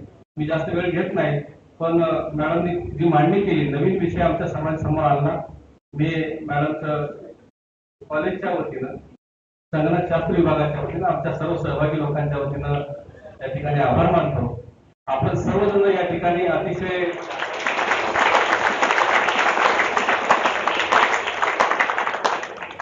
व्यवस्थितपणे digital India, digitalisation of India जे बघत होता. भविष्यामध्ये नांगरे सरांनी जे काही 4 ओळी म्हटल्या ते माझ्याही कानात मनात थोड्या घुमल्या. आम्ही आमच्या सर्व गोष्टी आता सोडून डिजिटलकडे जेव्हा जातोय तेव्हा डिजिटलचे अनेक प्रकारचे तोटे आपल्याला सहन करावे लागत आहेत. दररोजच्या दररोज फ्रॉड फोन येत आहेत. तुमचा सर्व डेटा, पर्सनली सर्व डेटा तुमचा ऑलरेडी हॅक झालेला आहे, गेलाय ऑलरेडी. त्याच्यामुळे कुठला डेटा आता सध्या सुरक्षित नाही. तुमची सर्व पर्सनली माहिती सर्व सुरक्षित नाही. मोबाईल मध्ये असणारा सर्व डेटा तुमचा ऑलरेडी हॅक झालेला आहे. अशी आता ही डिजिटल टेक्नॉलॉजी आलेली आहे आणि डिजिटल टेक्नॉलॉजीना तुमच्या आपण बघतोय की सर्व क्षेत्रामध्ये, व्यापार क्षेत्रामध्ये सर्व डिजिटल मार्केटिंग आलेली आहे. पैशाच्या व्यवहारामध्ये, बँकिंग क्षेत्रामध्ये सर्व ऑनलाईन बँकिंग सर्व आलेली आहे. तिथेही फ्रॉड होत आहेत. कधी काय कुठला पिन कोड कुठे जाईल काही सांगता येत नाही. अनेक वेळा आपल्या अडचणी निर्माण होतात, पैसे जातात, प्रत्यक्ष पुढच्या माणसाला मिळत नाही स्कॅन केल्यानंतर. अशाही अडचणी आता आलेल्या आहेत. ऍग्रिकल्चर क्षेत्रामध्ये देखील अनेक आता डिजिटल मार्केटिंगचा हा विषय आलेला आहे. तिथं पण ई ऍग्रिकल्चर, ई गव्हर्नमेंट, सर्व शासनाचे सर्व आता काय कागदपत्र, शासनाचे सर्व सर्टिफिकेट आता टोटली सर्व डिजिटल मिळायला लागलेले आहेत. सर्व वेब पोर्टल पुढे आलेले आहेत. आता याचे पर्याय राहिला नाही, पण त्याचे धोके मात्र खूप आहेत. पैसा वाढलेला आहे. आज सरांच्या 90 कोटी मोबाईल आपल्या देशामध्ये आहेत. एका मोबाईल मध्ये 2 कार्ड धरा, 2 कार्डचे 250, 500 रुपये धरा. एका मुलाचे 500 रुपये चालेल एका मोबाईलचे एका महिन्याचे. विचार करा, 90 कोटी लोकांचे 90 कोटी गुणिले 500 किती रुपये त्या तुमच्या कंपन्याला मिळतात, याचा आपण विचार केला पाहिजे. आणि आता कुठलाच माणूस नेट शिवाय सर राहू शकत नाही, जगू शकत नाही. त्याच्यामुळं भविष्यामध्ये स्वीकारलं पाहिजे. तोटे आहेत का? तोटे आहेत. फक्त सांभाळून आपण जर राहिलं तर नक्की या टेक्नॉलॉजीचा आणि डिजिटल मार्केटिंगचा फायदा होईल. डिजिटल मार्केटिंग दुसरं काय नाही, एक व्यापारी कॉर्पोरेट सेक्टरची एक प्रणाली आहे आणि भविष्यामध्ये आपल्या सर्वांना त्याच्यामध्ये गुंतवून ठेवलं जाणार आहे. याच्यामध्ये कुठलाही वाद नाही. नोकऱ्याचे नक्कीच याच्यामध्ये नोकऱ्या कपात झालेल्या आहेत, सर्व नोकऱ्या कपात झाल्यात. आपल्याला याच्यामध्ये एक्सपर्ट बनलं तर भविष्यात नोकऱ्या आणि रोजगार संधी उपलब्ध होतील. एवढं मी बोलतो आणि या ठिकाणी थांबतो. धन्यवाद. Thank you so much, sir. Now I would like to call Mrs. Prajakta Patil ma'am for vote of thanks.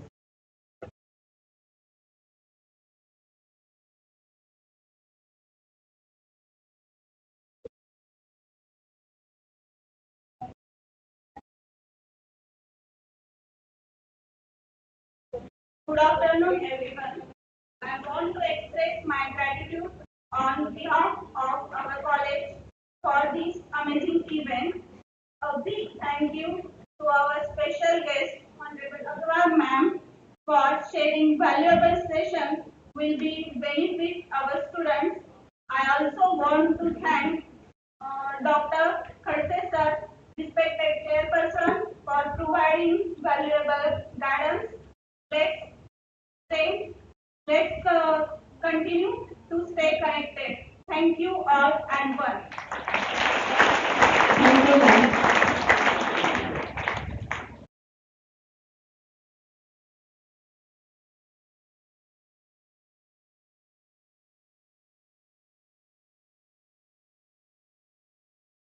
Next session will start in few minutes.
Keep silence.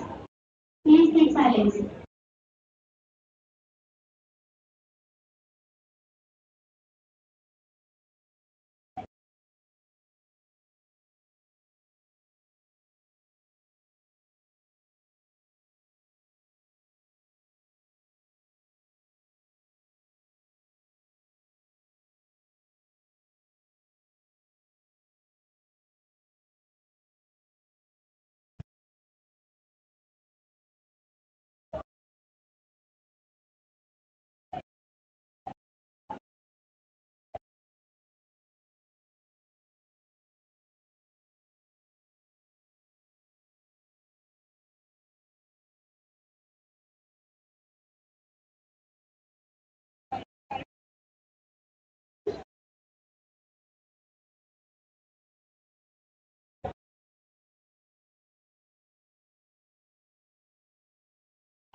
Silence.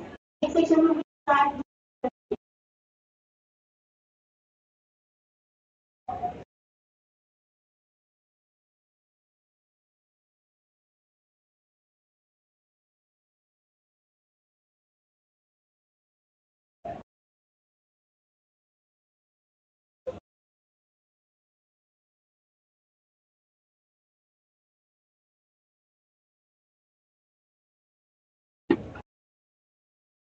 Welcome, welcome, welcome.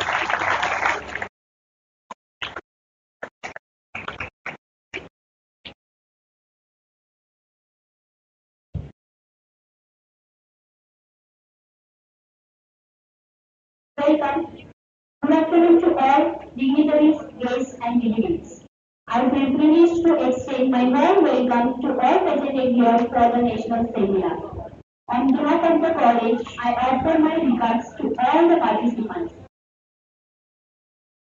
Now, it's time to move into our technical sessions. These sessions are designed to provide in-depth exploration of various topics within 2 days national seminar, Digital India for Digitalization of Indian Society at Azadi का Amrit Mahotsav.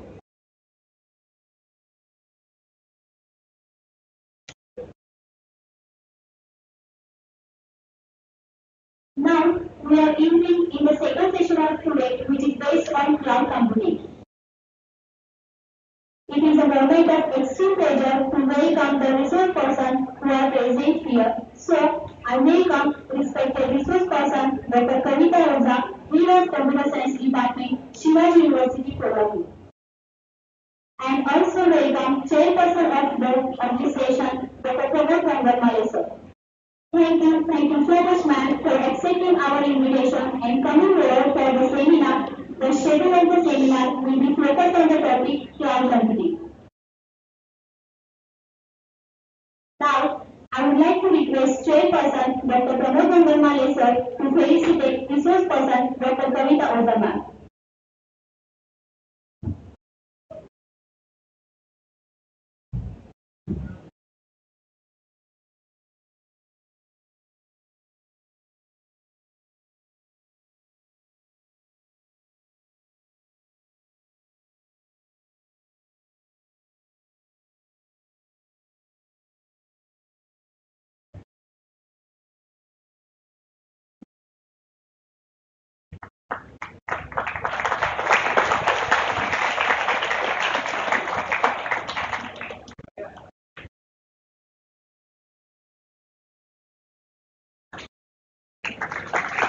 Thank you very much, sir.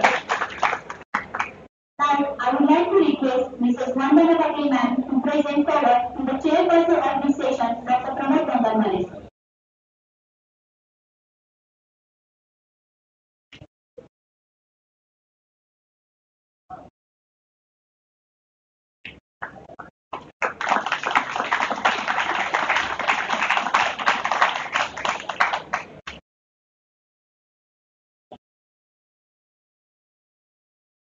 Thank you, ma'am. Now, I would like to invite Dr. Pramod Gangarmale sir to introduce resource person of this session.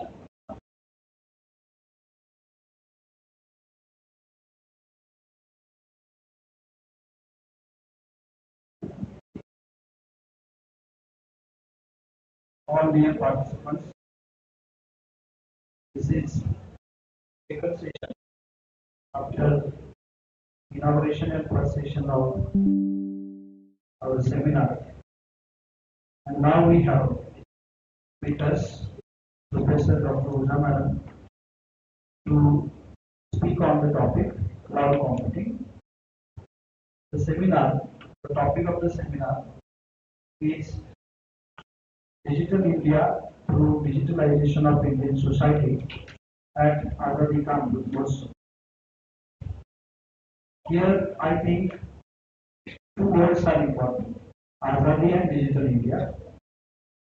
While making our country, nation, India as digital one, we have to maintain our Azadi at different fields of the life. And cloud computing is one of the topics that can affect our life on various levels. And the resource person, Dr. Oza Madam, Professor and Head Department of Computer Science, Shivaji University, Kolhapur. She has authority to speak on this topic as she has completed a research work on the same topic. She has presented near about 100 research papers or plenty of research papers in national and international magazines. She has written several books on digital, computer and internet, digital aspects or the apps that we experience in daily life. She has produced a few research scholars with her scholarly guidance for their research works of MPhil and PhD also.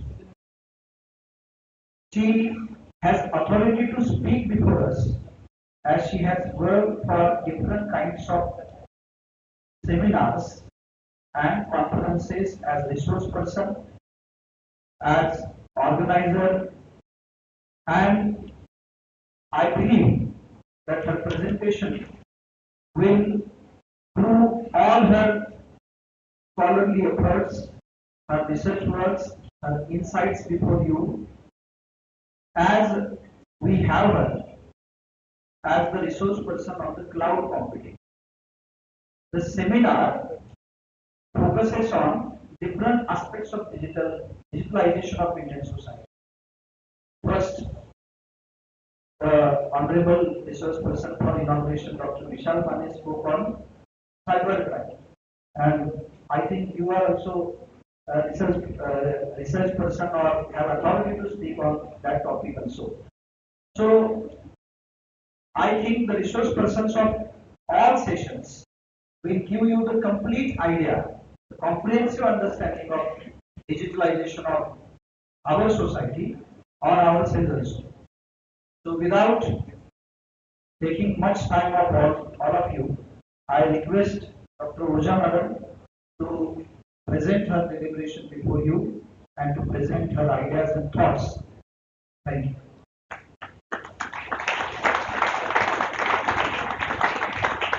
Thank you, sir.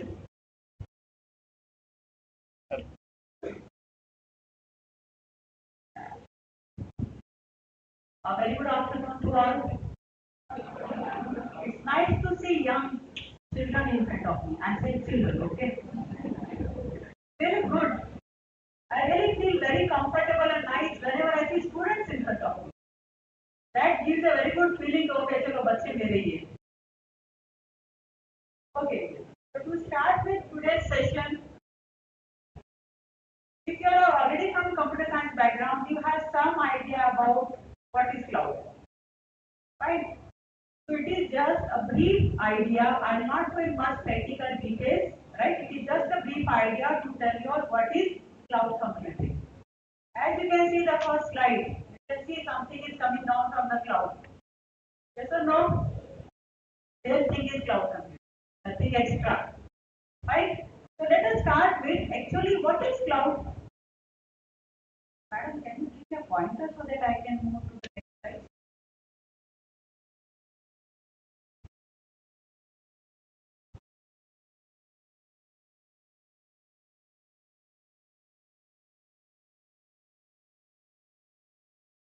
So what it says, what cloud refers to, right?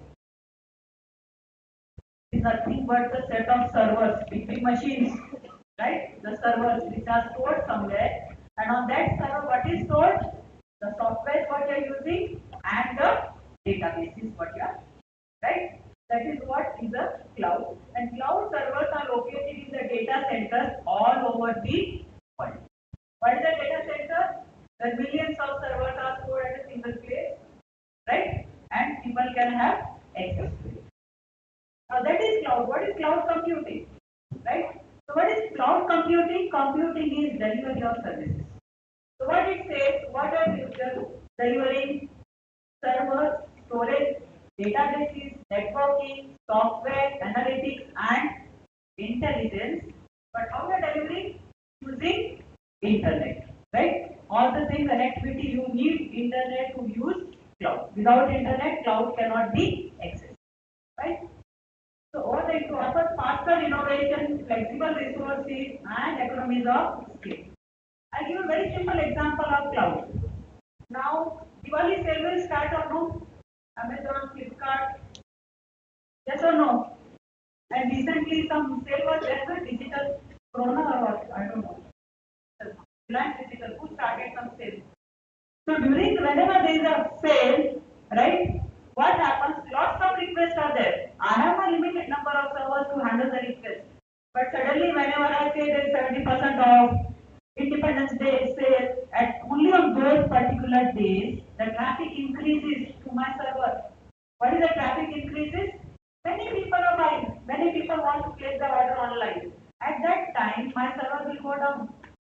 because it cannot handle so many requests. So what we do, if I'm on the cloud, automatically looking at how much traffic is coming for the purchase, number of servers are increased, right? So there is no concept that server will go down. All the requests are handled very nicely.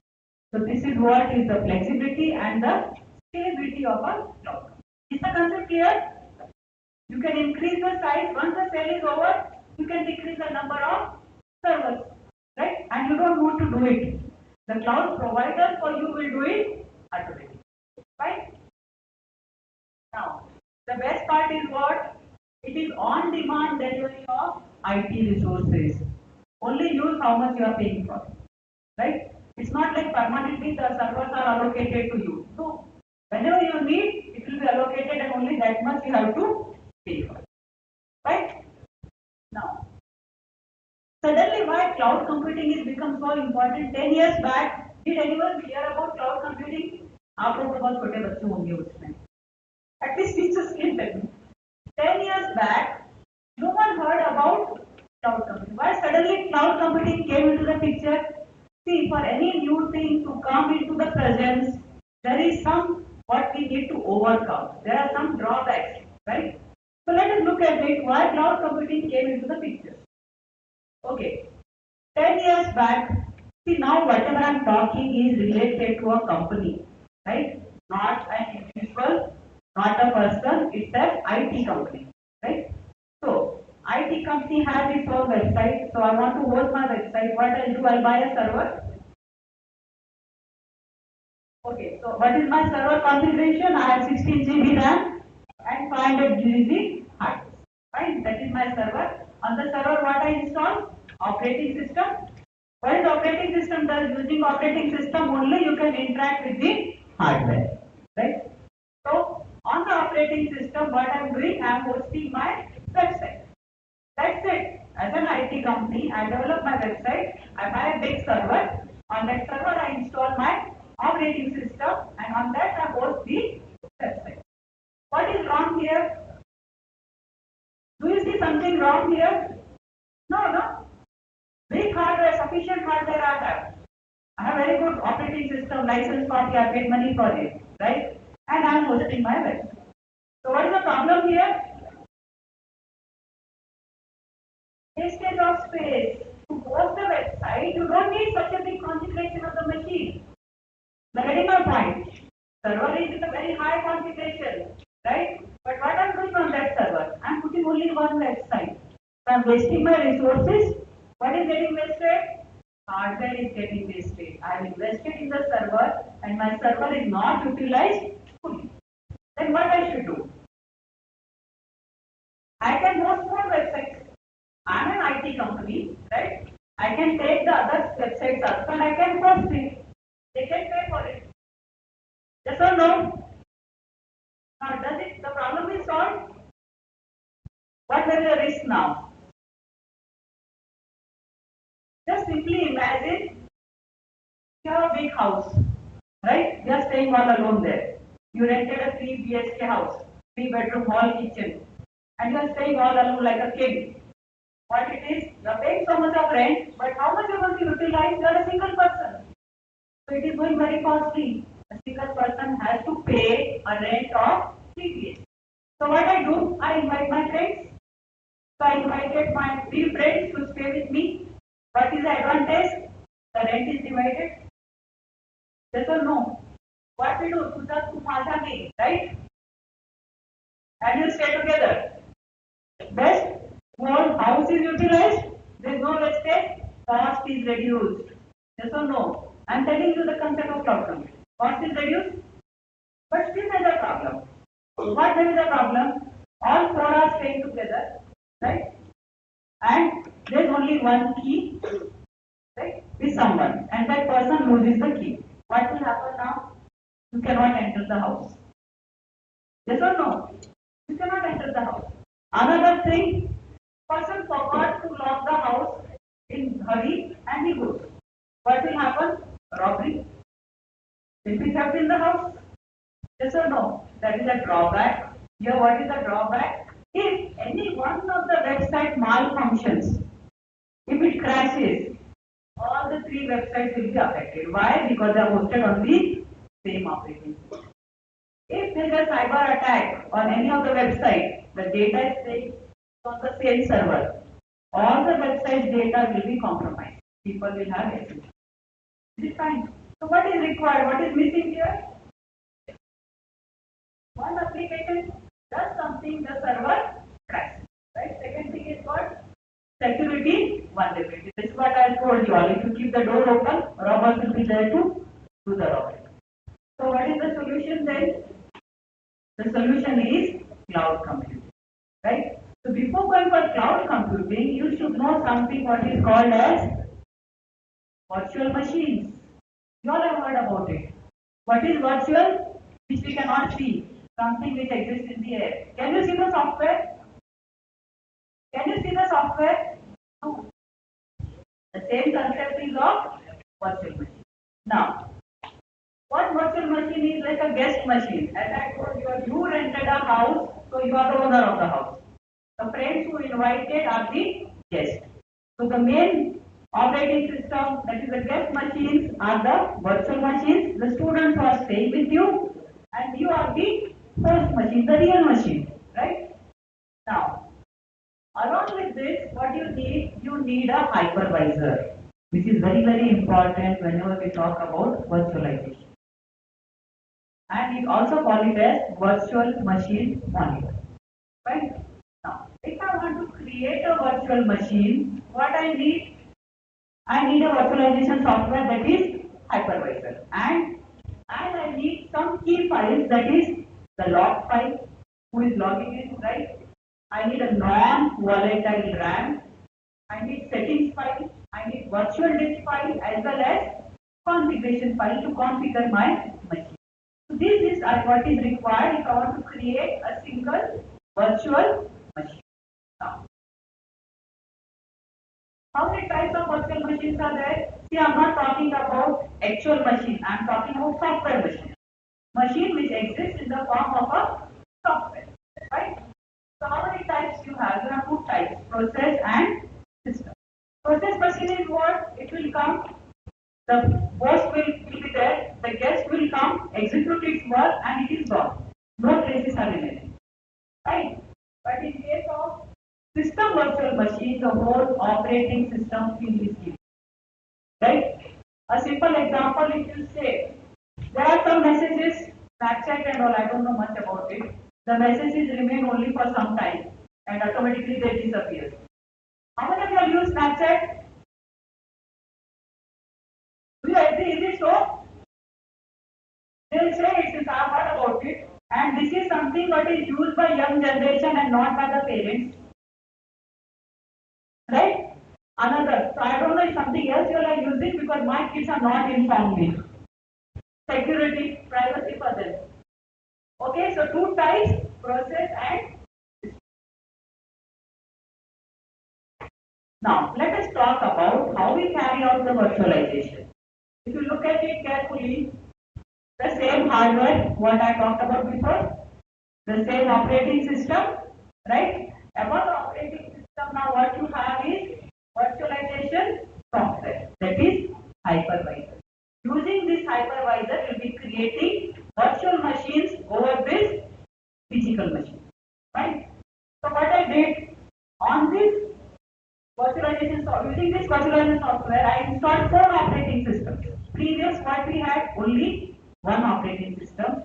Now I have 4 operating systems because virtually I can install many number of operating systems, right? And then each operating system is hosting one website. Each operating system is having one website. So what you understand? Each website has its own operating system, right? So how we started in the before? Hardware actual machine. On the actual machine, actual license your operating system. On that, what we implemented? Hypervisor, which is nothing but a virtualization software. And using that virtualization software, I created 4 operating systems. One may be Linux, one may be Windows, one may be Mac, one may be Ubuntu. It's not necessary. I can have different operating systems, and on each operating system, I have posted one So here each website has its own operating, right?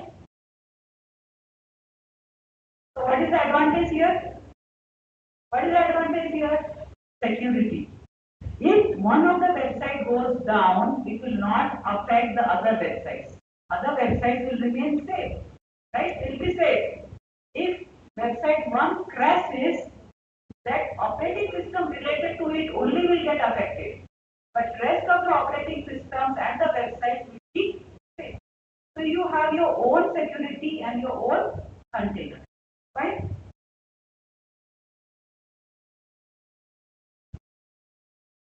Okay. The important thing there was the hypervisor, the virtualization software, what you use to create the virtual machines. So there are two types of virtual hypervisor, right? Remember, it can be a software or it can be a firmware. Software is what? Just a code, right? Firmware is what? Code is integrated into the hardware. That is firmware, right? Now there are two types. There are type 1 that is bare metal and type 2 that is hosted. So let us look at them one by one. So type 1 that is bare metal. Whenever we talk about bare metal, there is no operating system.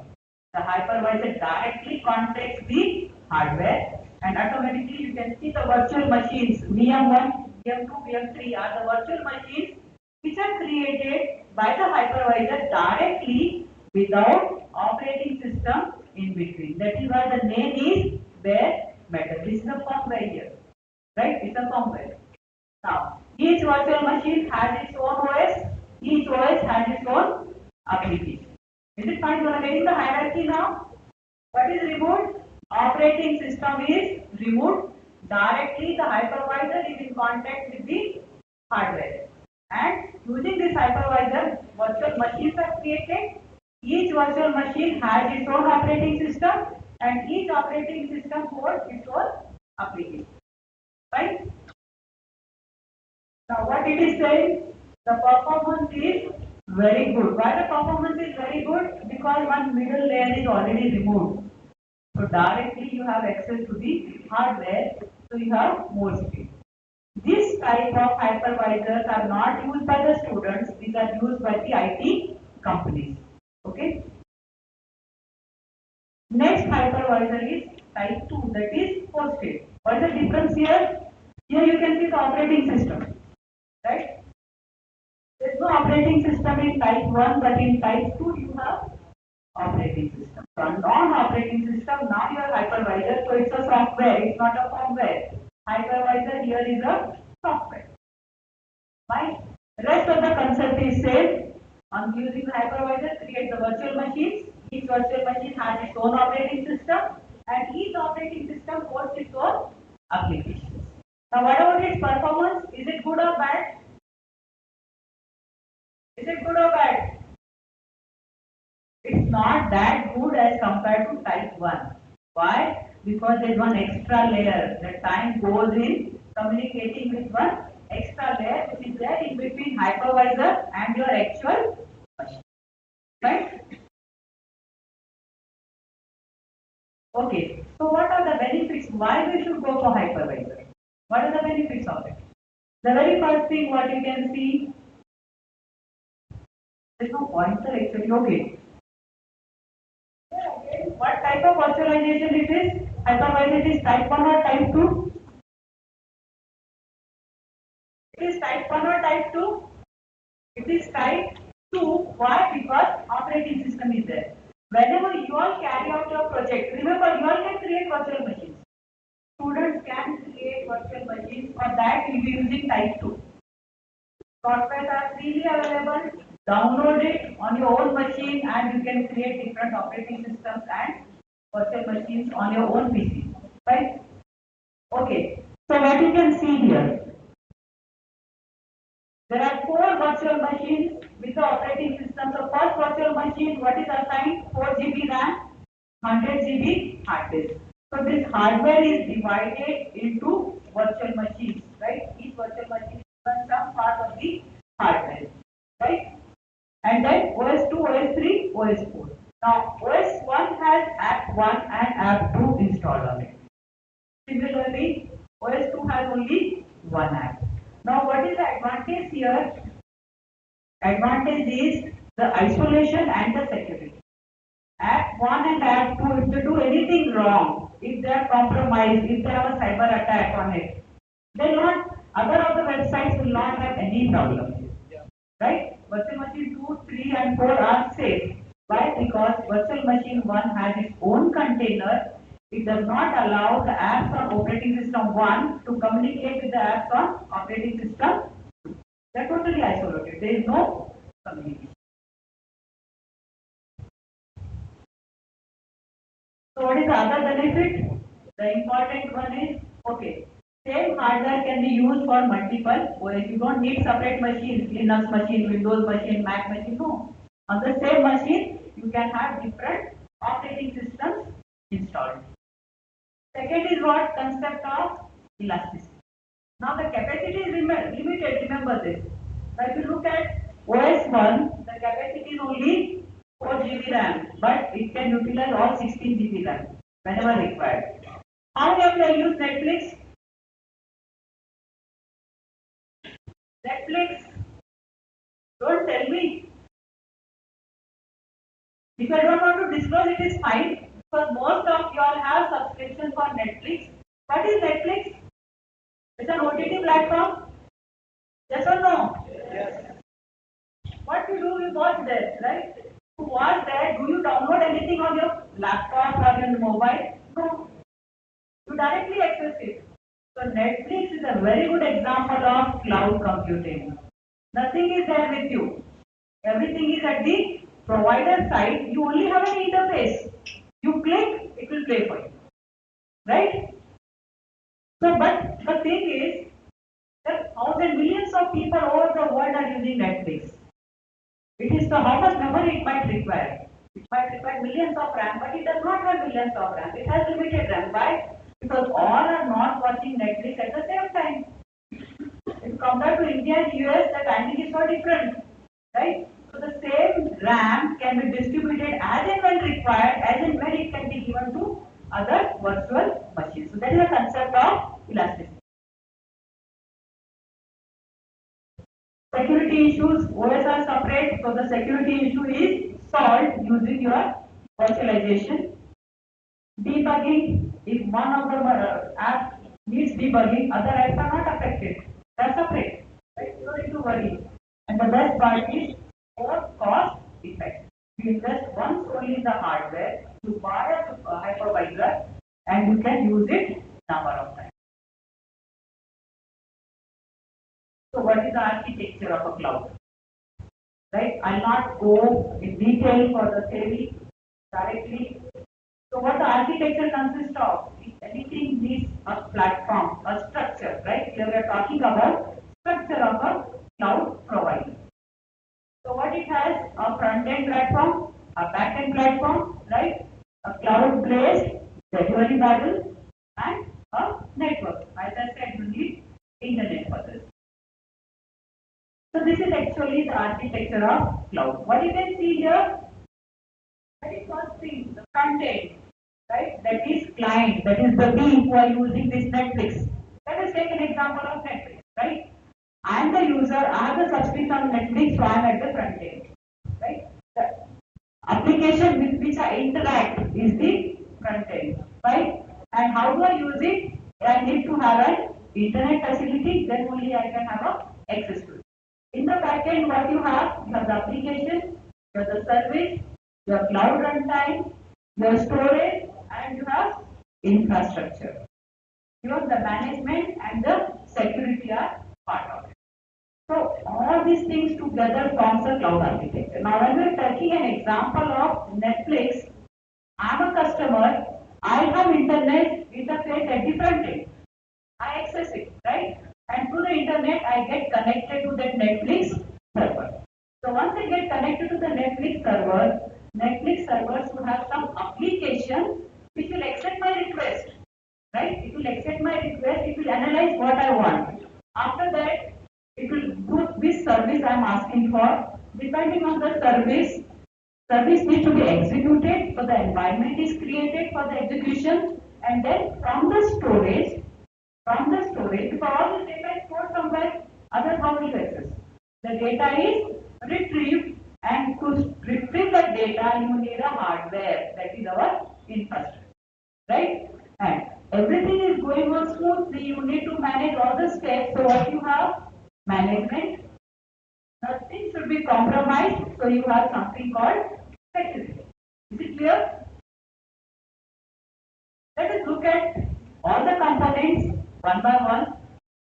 Front end is a platform that contains the client infrastructure. You are the client, your infrastructure, what you are using, whether you are using a mobile, whether you are using a laptop, or you have a Android TV, whatever you are using, right?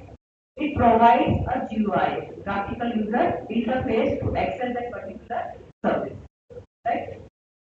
And what is backend? Whatever is remaining after front end, everything is a backend. That is the resources, storage, security, and all. So backend component, the very first thing is the application. What application talks about? A client is accessing from the front end to coordinate or fulfill client requests and requirements. This is our actual interface with the cloud service provider. So what is the service? Service are the main heart of the cloud computing, right? There are 4 types. Recently, 4th one is added, but main are 3 types. So what are those 3 types? Software as a service. Everyone might have heard about SaaS, PaaS, and IaaS, right?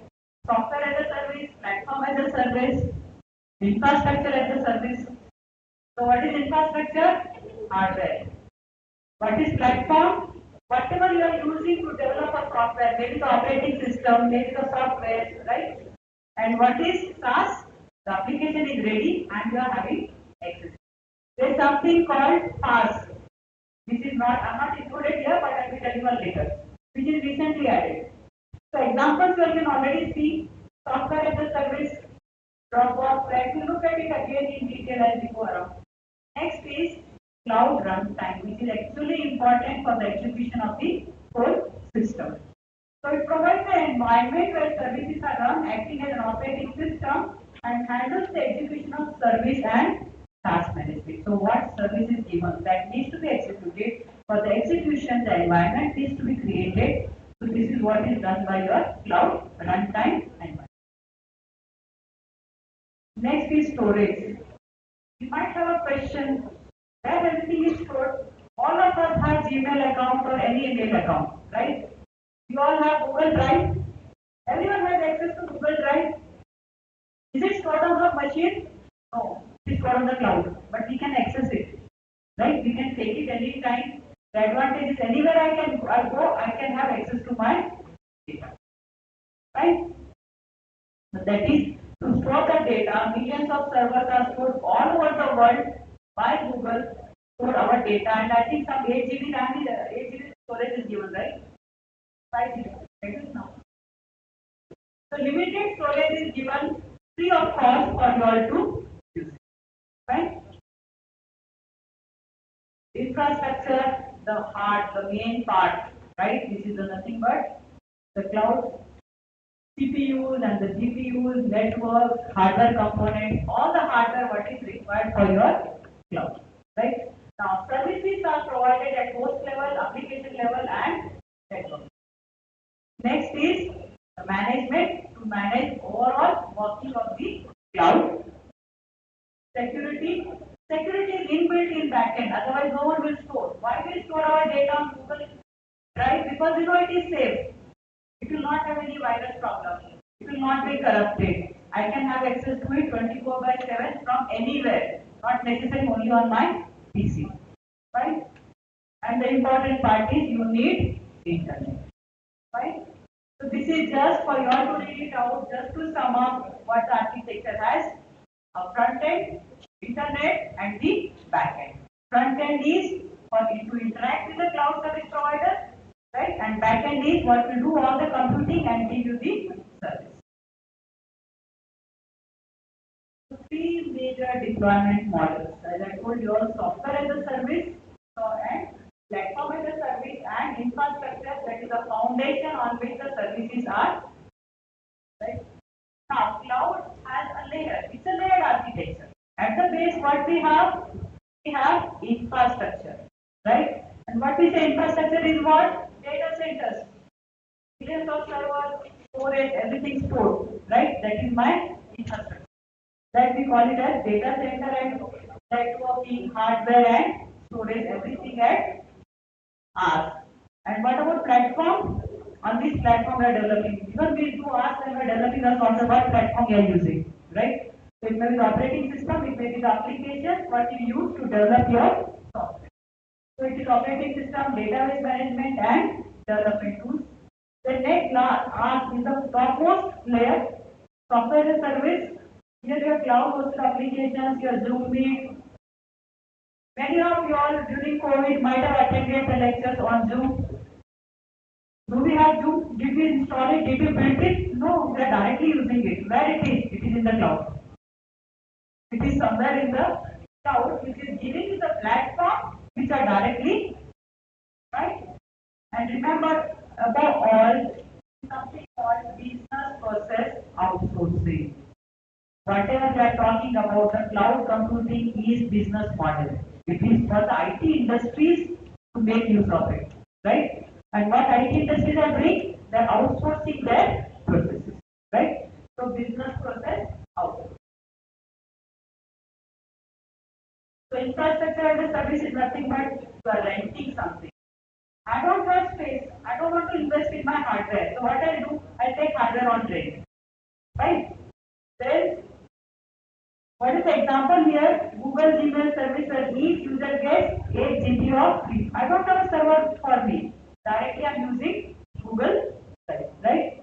So AWS, IBM Cloud, Google Cloud and Microsoft Azure are good example of us. Now platform as a service, again it helps you in carrying out the development work. You can develop your application using this platform, right?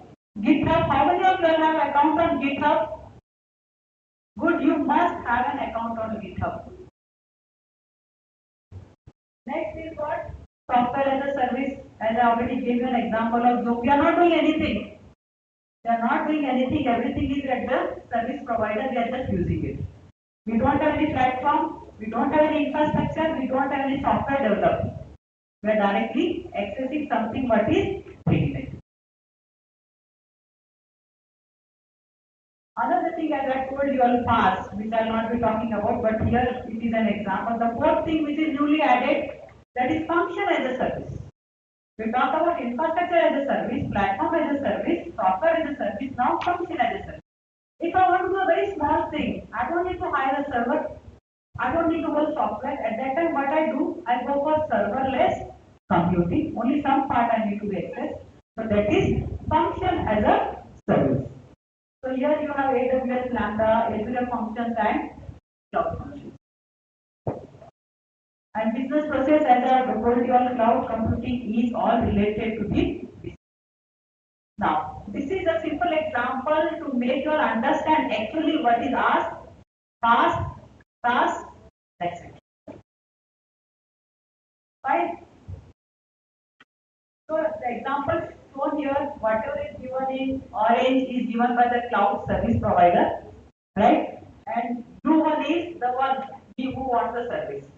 A very simple example I am taken is about making dosas at home, cheese dosa, right? If you want to make it at home, the first part, right? I am not using any cloud service. I have everything at home, whatever I need. I need cheese, some toppings, dosa batter, oil, dosa tawa, gas, plate, table, chair. Fine. I am not using any cloud service. If everything is, I am managing my own. Now, if I want to take ours as a service, infrastructure, then what I do?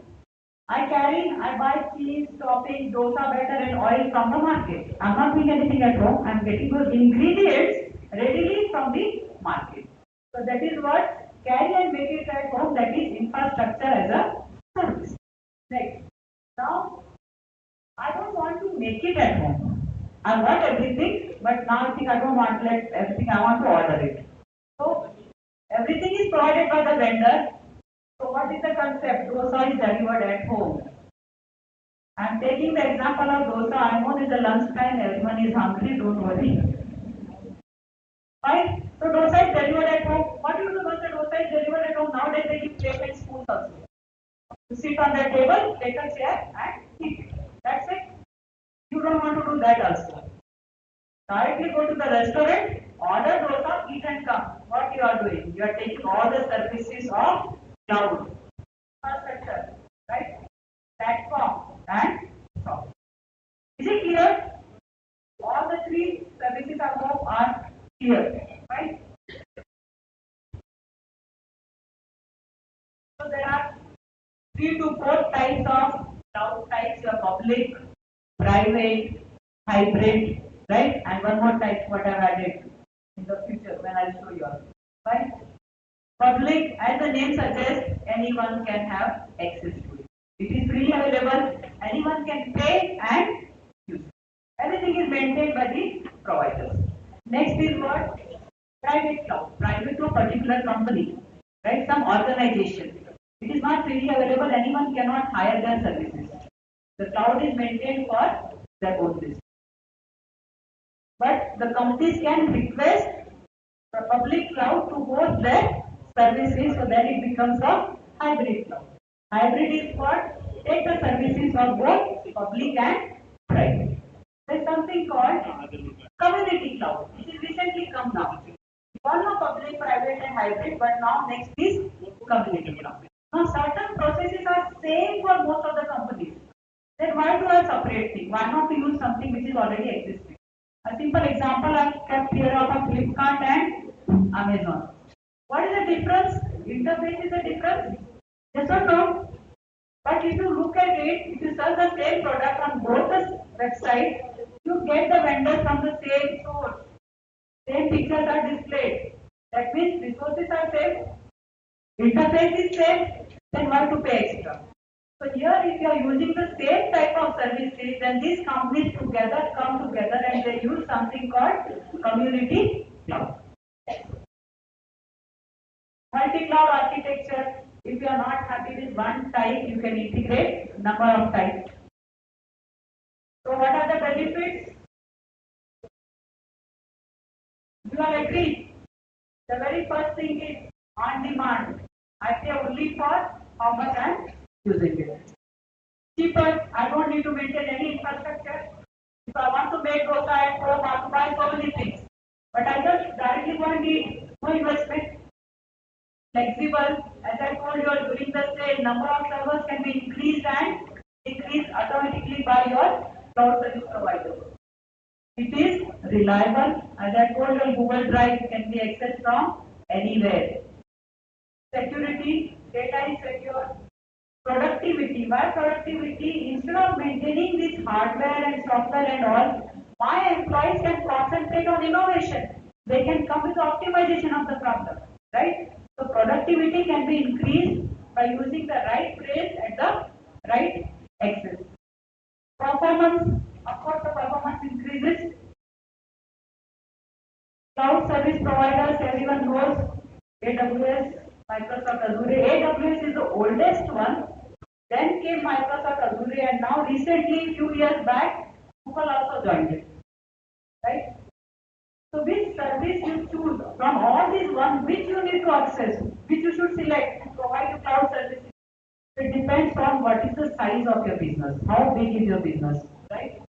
What is your business structure and how much work you want to output. This is all outsourcing. You are not doing anything, you are giving others to work for you. So I'll just skip it looking at the faces and the noise and all. So this is just, I'll tell you in brief. Whenever the cloud, there are so many cloud providers, how do you select who to select, right? Whenever we buy something, what we do? Suppose you buy a new TV at home, what do you do? There are so many companies. You go to the website, you check the reviews, you ask your neighbors, your friends, आपने कौन सा TV खरीदा, उसका कैसा है, क्या है? Same thing is done for cloud service providers also. The organizers do ask about the reputation of the providers, what is the structure, what is the security measures they are using, right? And how reliable they are. What is the cost structure? So all these things one need to study before you select whom you want as your cloud provider. Another thing is the infrastructure available with these providers, right? What capacity is available? flexible. Whenever it can be scaled up or scaled down. What software they are offering, what platforms they are offering, right? What security measures they are taking, whether firewalls and all are there in the place or not. Whether there are regular backups. See, your all data is on the cloud, you don't have anything. If that gets corrupted, there is no copy to it. So data centers replicate data. They replicate data, mirror the data and keep it in different locations. And even the physical security needs to be checked. Okay, so cloud computing is everyday life. Other than this, of course, email, Skype, WhatsApp is also cloud, no?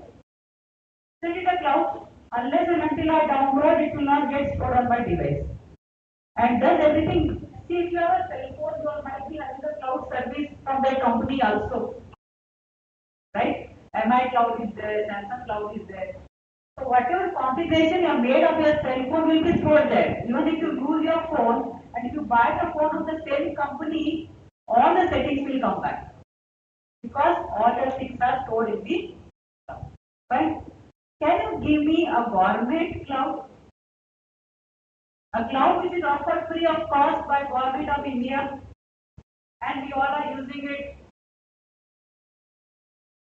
अगर जवाब दिया तो lunch break, otherwise wait.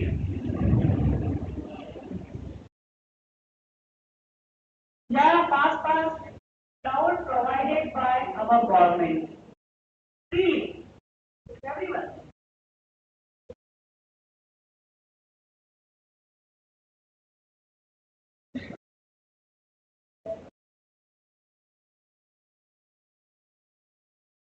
वंदना madam, आप इनको मिठाई किसी को मत देना.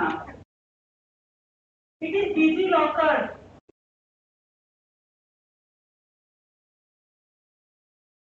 Remember, your license, you don't carry it, but you put it on DigiLocker, it is valid.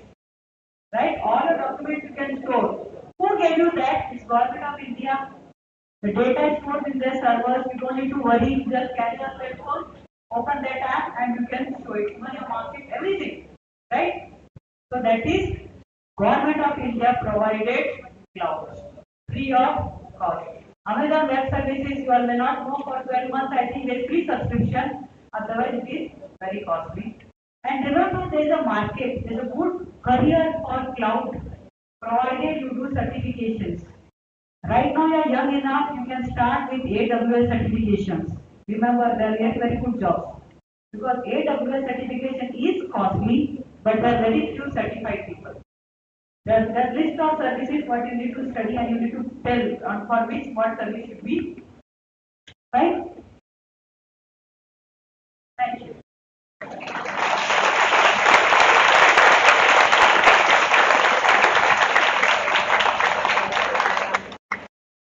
So I'm open for questions. Do you have any questions? No questions? Okay, thank you so much.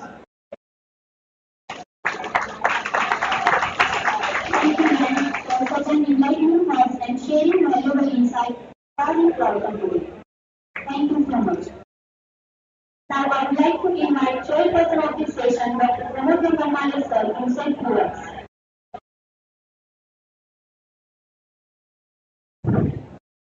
Thank you. I am very much on behalf of our college and organizers for giving a wonderful speech on cloud computing. I know, as Madam stated, you are here since morning. I can understand your situation. How this cloud is not, it's in mood to stay. This cloud wants to wander. And I will leave you to wander in the campus in 2-3 minutes.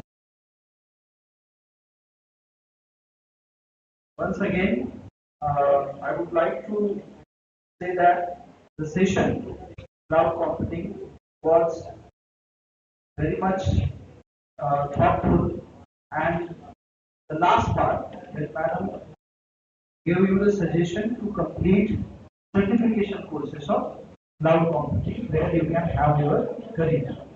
And Other things, other parts of the presentation were about how computing structure and design and all other technical information of the cloud. But as the students of BCS, you can have this session as an informative session or as an torch bearer session for you to walk on the path of your career in future. Thank you. Thank you, sir. Now I would like to call Mrs. Mandana Adelman for a vote of thanks.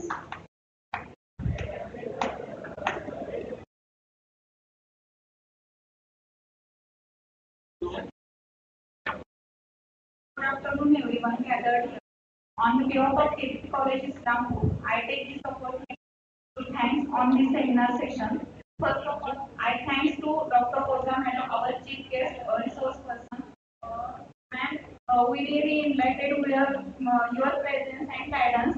Also, I like thanks to our chairperson, Dr. Nungamane sir, who guide us.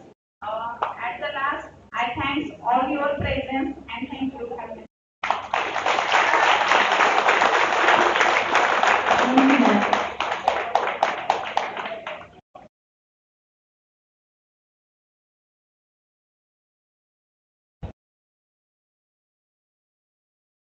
Please sit down. Please sit down.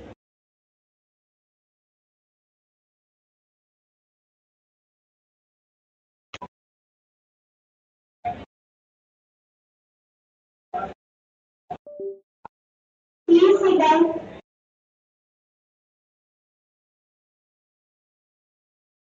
There is some instruction for you.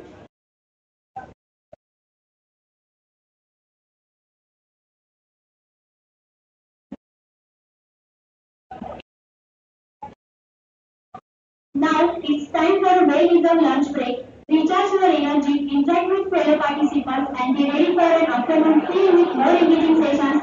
Next session is parallel session. Session 3 and session 4 will be held simultaneously at 2:45 p.m. I request you all gather here to attend paper presentation session and gather first floor near psychology department to attend poster presentation. And after that, you all gather at G14 hall at 3:30 p.m. to attend cultural program. Okay? Now it's time for well-deserved lunch break.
पाहुणे 3 आता break झालाय ना 1 तास द्यायला पाहिजे ना.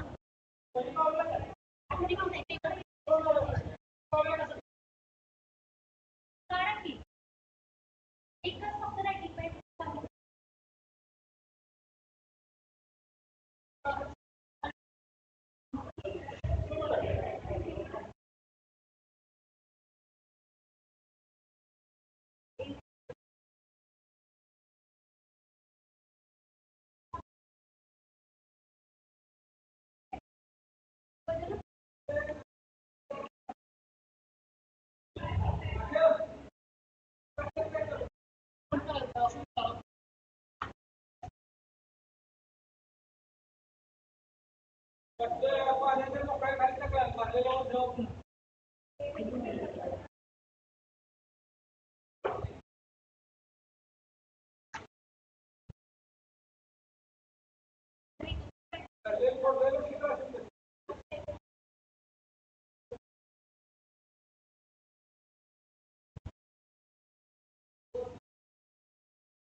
तेच ना कोण करणार किती मेंबर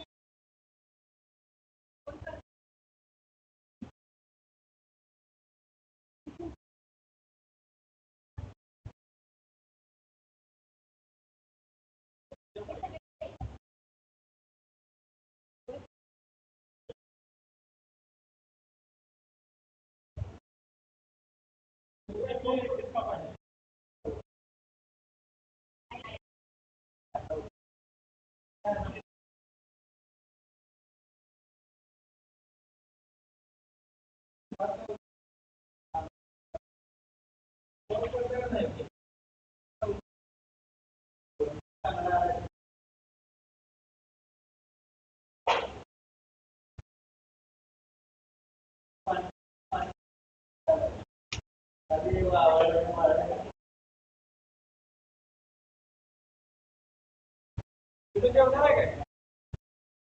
जेवणार आहे काय? जावा खाली काय आपण तरी मग तिथे आपण वाढत